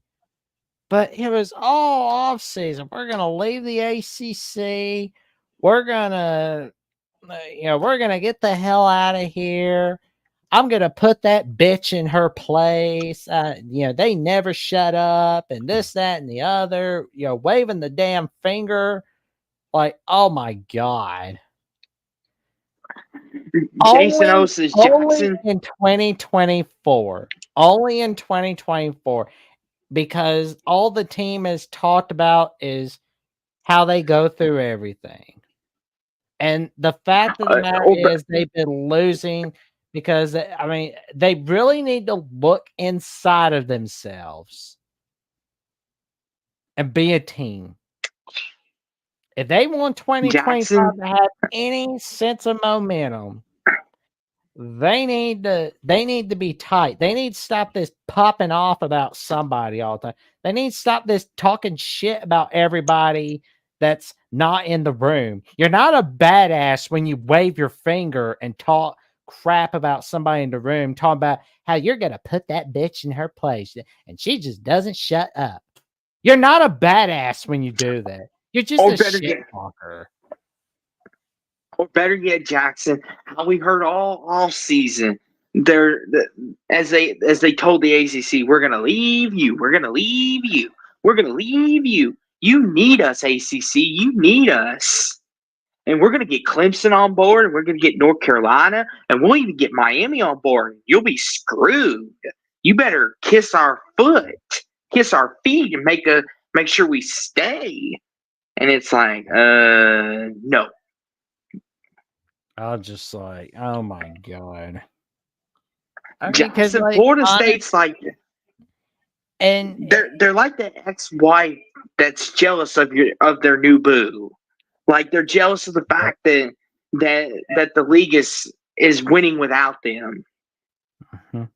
Oh yeah, they've acted like that all off season, and it's all it's really been. I mean, the Twitter profiles, the Instagram profiles, like all throughout their social media. Like there's that one guy that was like talking about, you know, how he was going to eat dog poop out of a red Solo cup if they lost to Boston College. I don't know if he did, but I really don't care because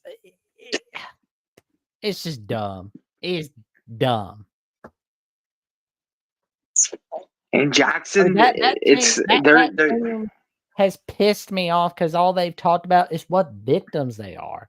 They didn't try to use the 2023 season as momentum.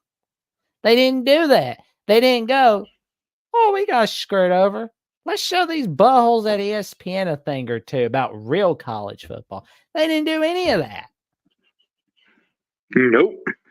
And then Jackson, they're picking on Kurt Herbstreit. They'll be like, oh, Kurt Herbstreit, he don't care about the sport. He's just a Bama stooge and a Michigan stooge. He's against us. Yada yada yada. And his stupid dogs. They're just poison pawns in his little game.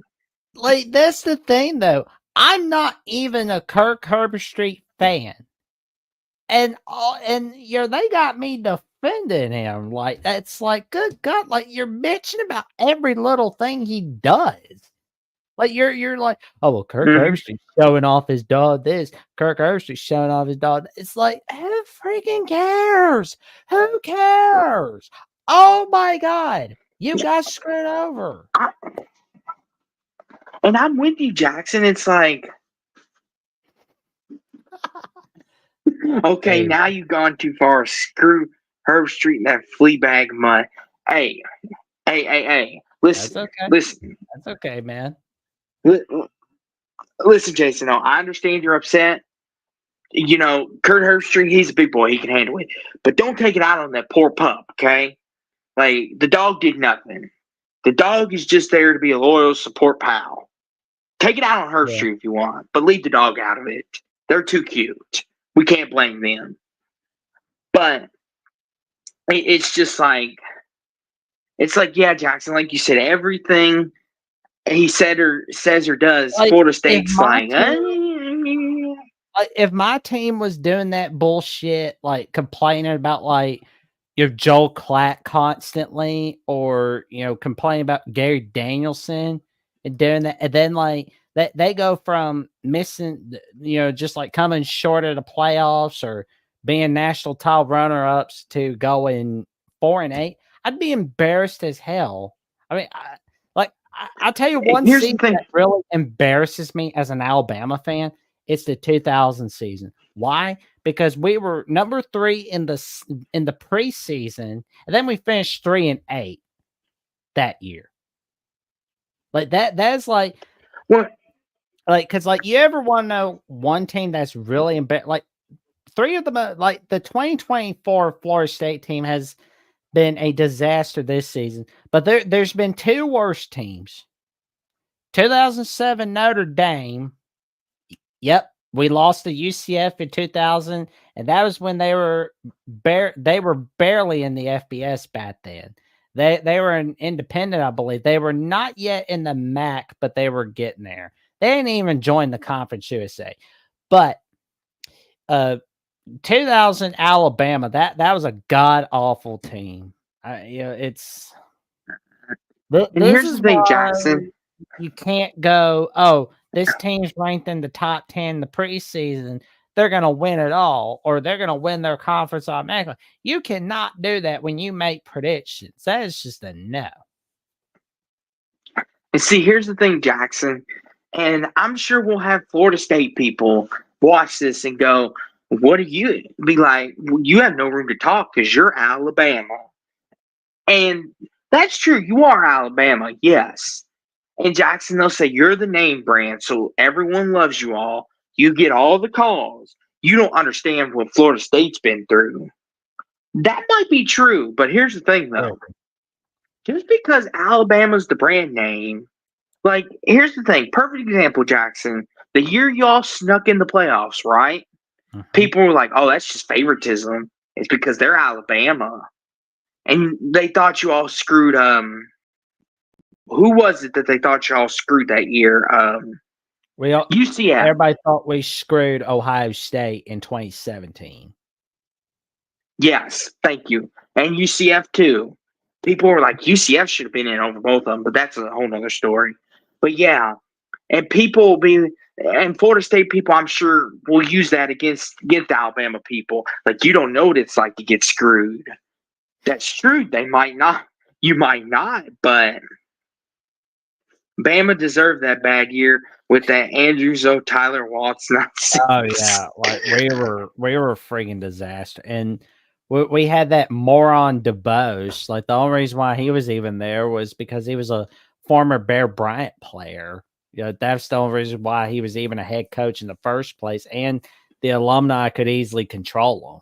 So it was like he was one of those guys that was just happily sat, knew his place, and wanted little brownie points. Oh, that's right. He was out getting some brownie points with some secretary in the back room. He was thinking more about that than he was about winning ball games.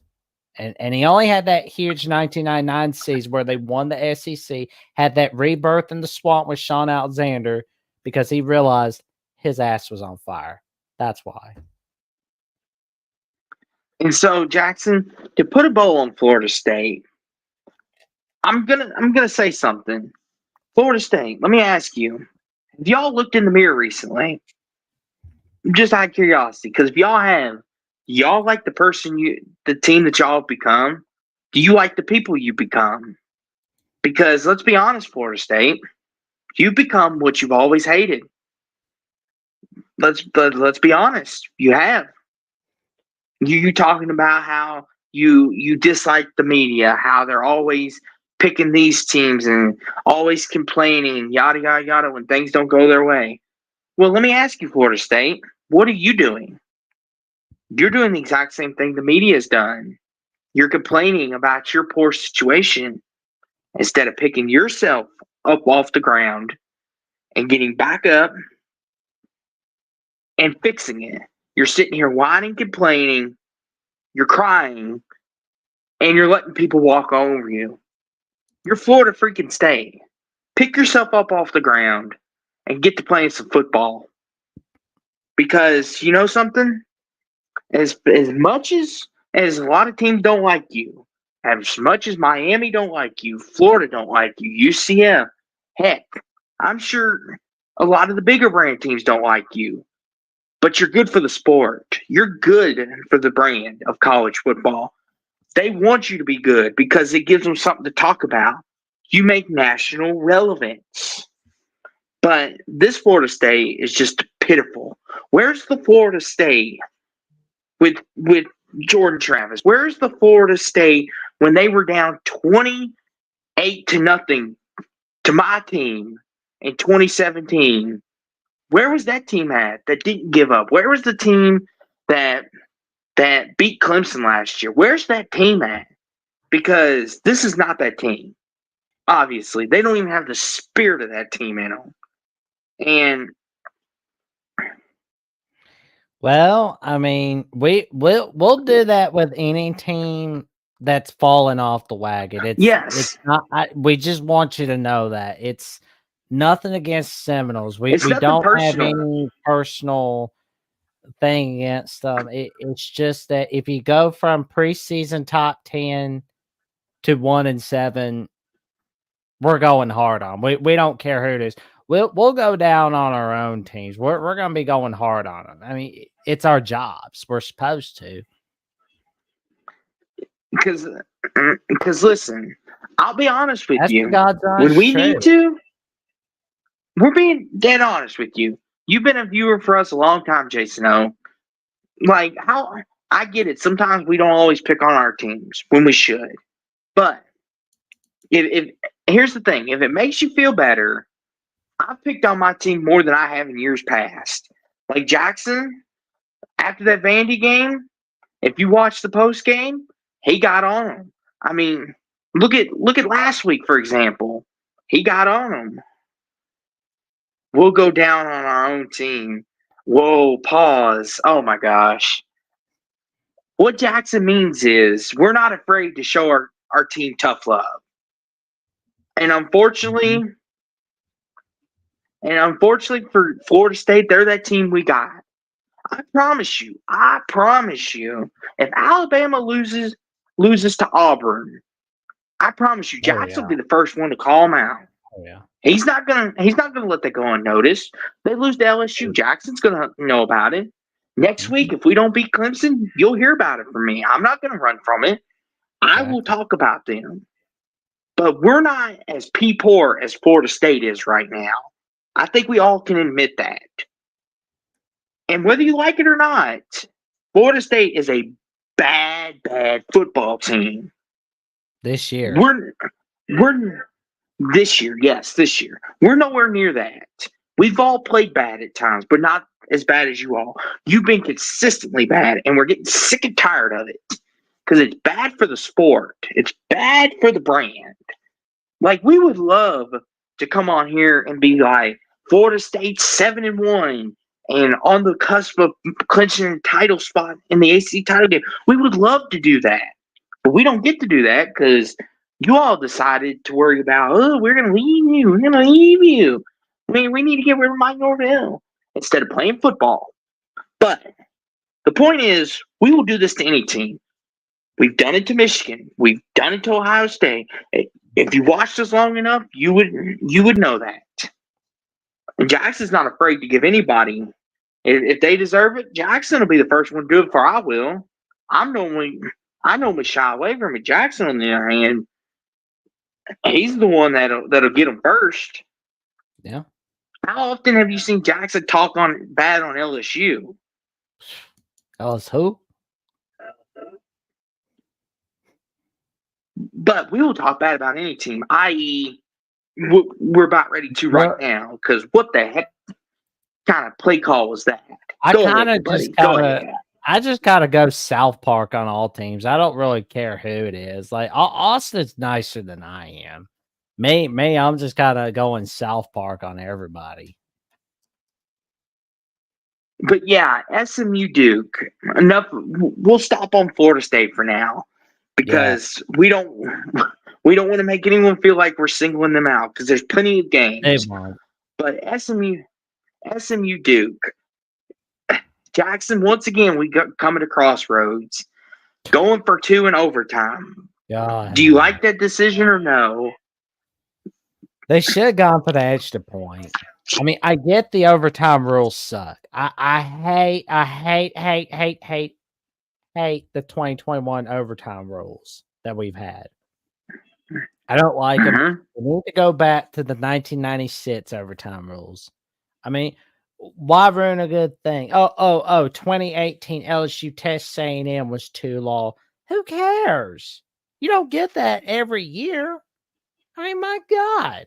Did people not enjoy 2003 Arkansas Miss? Did they not enjoy 2001 Arkansas Kentucky?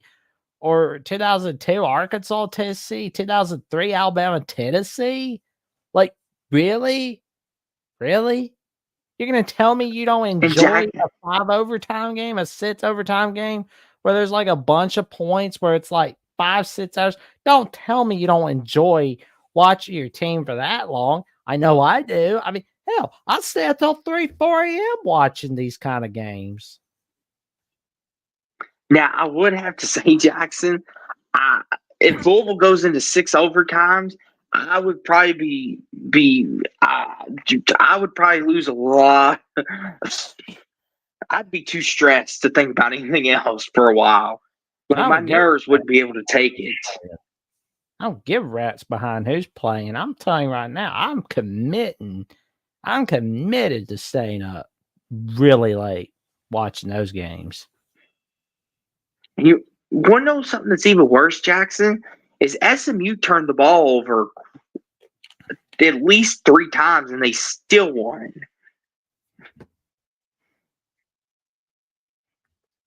Oh. I mean, oh my gosh. But Jackson, even though in defeat, I still am going to say this. But Jackson, what did I tell you about Duke all year long? What did I tell you? Oh, you've been bragging about Manny Diaz. I mean, I do like him. I won't lie. I think he's a good dude. But I want to see what he can bring out for the rest of the year. Not just the rest of the year, but I'm talking about like the next 2 to 3 years. Because to be honest with you, Jackson, Duke's not eliminated from the title race. I mean, this took a big hit tonight, but like honestly, Jackson, I don't think Duke's that bad of a football team. I like what Manny Diaz has done. Because Jackson, if you remember when Mike Elko left for Texas A&M, people were like, "Who are we going to get, Scoob? Who are we going to get? Like, who's going to be able to help this team?" And Jackson, I even admit, like, I'll even admit, I was kind of like, okay, Elko's gone. Who's Duke going to get? And is Duke going to take a big decline? And it seems like Jackson, they're still going to be a good 7-8 win team like they were under Elko. Right? I mean, nothing more. What do you think? I will say, I don't think anybody really had SMU BYU being like a great game for the long term on their bingo card. I don't think we did. Because I mean, if you were watching some football games on Friday, September 6th, you were watching either Illinois, Kansas, or Packers, Eagles. There's a few. Yeah. I mean, there's some of us that watched all those games. I mean, I know I made sure to watch all of them. It's like I'm supposed to. And Jason O says, I really wasn't expecting SMU to be this good. I thought they would be borderline 8-win team. I expect them to take a step down. But for them to continue with the ACC, I'm kind of with you on that. Yeah. All right, Jackson. We got a burning question before we go. Which teams will be ranked 1 through 5 this week? We have to look at after Rough Rider's question. I mean, obviously, I think Oregon's still going to be number 1. We're still going to see. I think top 5 is just going to be the same. Honestly, Jackson, be honest with you, I think it's probably Oregon, Georgia. I think Penn State will stick. I think Ohio State will drop a spot. And I think Miami will move into the top 5. The burning question next week is, can Penn State finally slay that dragon that is Ohio State? If they can't do it this year, well, they're never going to.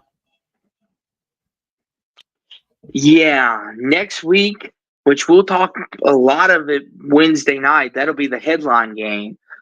But can he finally get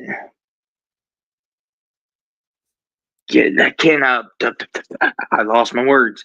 James Franklin finally slay the dragon, as you said. Mm-hmm. Oh, what's wrong with Utah? They have been downhill. Like, For Utah people Yeah. watching, this question I've got for you. Are you asking the question of whether it's going to be time for Kyle Whittingham to hang up the whistle, or do you want to wait till 2025? That's the question I've got for Ute Nation. I mean, let me ask you, Jackson. Do you think Cam Rising not being healthy is causing a lot of this too? Yes. Because to be honest with you, Jackson, I still think Kyle Whittingham's got 2 years left, 2 or 3 years, good years left. I just feel like him not having a consistent, healthy quarterback, I just feel like is really hurting them. And then their offense is sputtering. I don't know why, because Isaac Wilson did okay in the Oklahoma State game. And they seem to look all right. But now they're just kind of like, it's just like, bleh. Their offense is not good anymore. I don't know what happened. Yeah. It's not good. But I will say though, even though we're not going to be seeing Houston make a bowl game, or we could, we don't know yet. We know that the future is looking bright for Willie Fritz and the Houston Cougars. Yeah, this is a big momentum win. Like for 2025, if they miss a bowl game, they can always look back at this and say a good win to build on for next year. Mm-hmm. For sure. I kind of feel like that's what this is, Jackson. Just a good momentum builder. I mean, we could be wrong. Houston could put a big winning streak together and go and make a bowl game and win their bowl game, for all we know. I haven't really had a chance to look at their schedule. Yep. Agreed. And we see Neil Brown. I believe we talked about it, but I see Neil Brown has once again trying to save his job. Every time his butt is on fire, he always pulls one out. Oh, well, he's on fire against Kansas. Oh, well, they're going to win this one. Oh, well, they're on fire 2023. It's we don't know if he's going to win against Pittsburgh. Well, you know, they win against Pittsburgh. I can't help but feel like West Virginia's going to win the rest, win out the rest. Good God, they had a fake field goal. Everybody in the Big 12 is having fake field goals today. What is it with that? I mean, I love it, but Did oh my they gosh, we don't care about them? Because like we do, you guys do. It's like, good God, we're not going to neglect the Big 12. So Jackson, the remaining schedule is Cincinnati, Baylor, UCF, Texas Tech. Those are all winnable games. They win those games. Neil Brown is basically safe for 2025, and he's got a lobbying session for him, whether if he's going to stay or not. But they lose one more game. Here's my thing. They lose one more game. I think he's out of there. He's out of there. I was about to say, Jackson, if it's 7-5, do you think there's a lobbying session to be had? Oh, it's going to be like an ugly debate right there. It's an ugly one. So 8-4, he's securely safe for at least one more year. 7-5 might be a cat fight. Oh, it's a dog fight right there. We see Arizona's schedule. It depends on. Yeah, I guess it depends on who they would play. Not to cut you off, good buddy, but I guess it all depends on who they would play in the bowl game too, and if they win, because then he could be like, "Look who I beat in the bowl game. Don't you trust me?"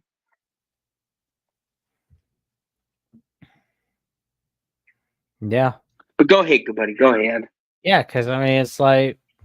Also, we don't know if Arizona can reach bowl eligibility this year. I mean, is it doable? Is it undoable? I mean, they got to win 3 of their 4 games. And they've got UCF, Houston, TCU, and Arizona State. Excuse me. Yikes. Well, obviously, rivalry week, we throw the records out. I'll leave that one be. They could beat TCU because TCU's like the Jekyll and Hyde of the Big 12. Them and UCF. And then, of course, next week's going to be a dogfight. Oh, yeah. It's a freaking cat fight right there. But, I mean, the Big 12, I mean, it's getting even tighter, basically. It's basically coming down to BYU, Iowa State, Kansas State, and Colorado. Yeah, because Colorado has won 34-23. Yes, sir, Jackson. Jackson, you know what this means, right? You know what this means, good buddy? They're ball eligible. They're going bowling. That means it's going to be prime time. Something, time to grind. Jackson, what kind of bowl are we thinking for Colorado? Could they go to the Duke's Mayo Bowl? Or, they can go to the Pop-Tart Bowl? Pop-Tart Bowl, they can go to the Pop-Tart. Pop, yeah, because, like, here, yeah, we'll see some more action from, oh, man, where's that? Got somewhere. Oh, heck. I'll find it later. I thought I had that thing of the Pop-Tart just smacking. There it is. Boom. We'll see more of that. We'll see more of that action. Boom. Now, Jackson, don't play that too long. We don't want copyright infringement. Oh, won't be. But yeah, good buddy. Good buddy, Colorado 6-2. Woohoo! Good buddy, you know what this means, right? You know what this means? I need to get Jackson. We need to celebrate. We need to celebrate, Jackson. Like we do. We need to celebrate. Because what did I tell you, good buddy? I told you Colorado was going to go bowling. I tried to tell you. Well, of course, they should beat Texas Tech, which that'll be a cinch. They should beat Utah, and they should beat Kansas, and they should beat Oklahoma State. Couple interesting games. I mean, we'll have to see, but Jackson, prime time's going bowling. Yep. He's going bowling, baby. It's prime time. Some time to grind. Jackson, I'm like a kid on Christmas now. You know how you had your wish of BYU, Iowa State? I get my wish. I could see prime time in a bowl game. Who knows, Jackson? He might win the Big 12. Oh, that would be great. That would make my dreams come true. I mean, we'll see him on 60 Minutes, talking about, how Colorado's best team in all college football because that winning the Big 12. But as we see, though, Jackson, as you got it pulled up, the ACC is a 4-team race. Pitt, SMU, Miami, Clemson. Well, and it's going to be jotted down next week as SMU will be playing Pitt on the ACC network, which I got to be honest, that's so disrespectful to both these teams. But I mean, I'm not even going to get into it. So it is what it is. And, we're going to see Clemson play Pittsburgh we're going to see them play 3 weeks from now.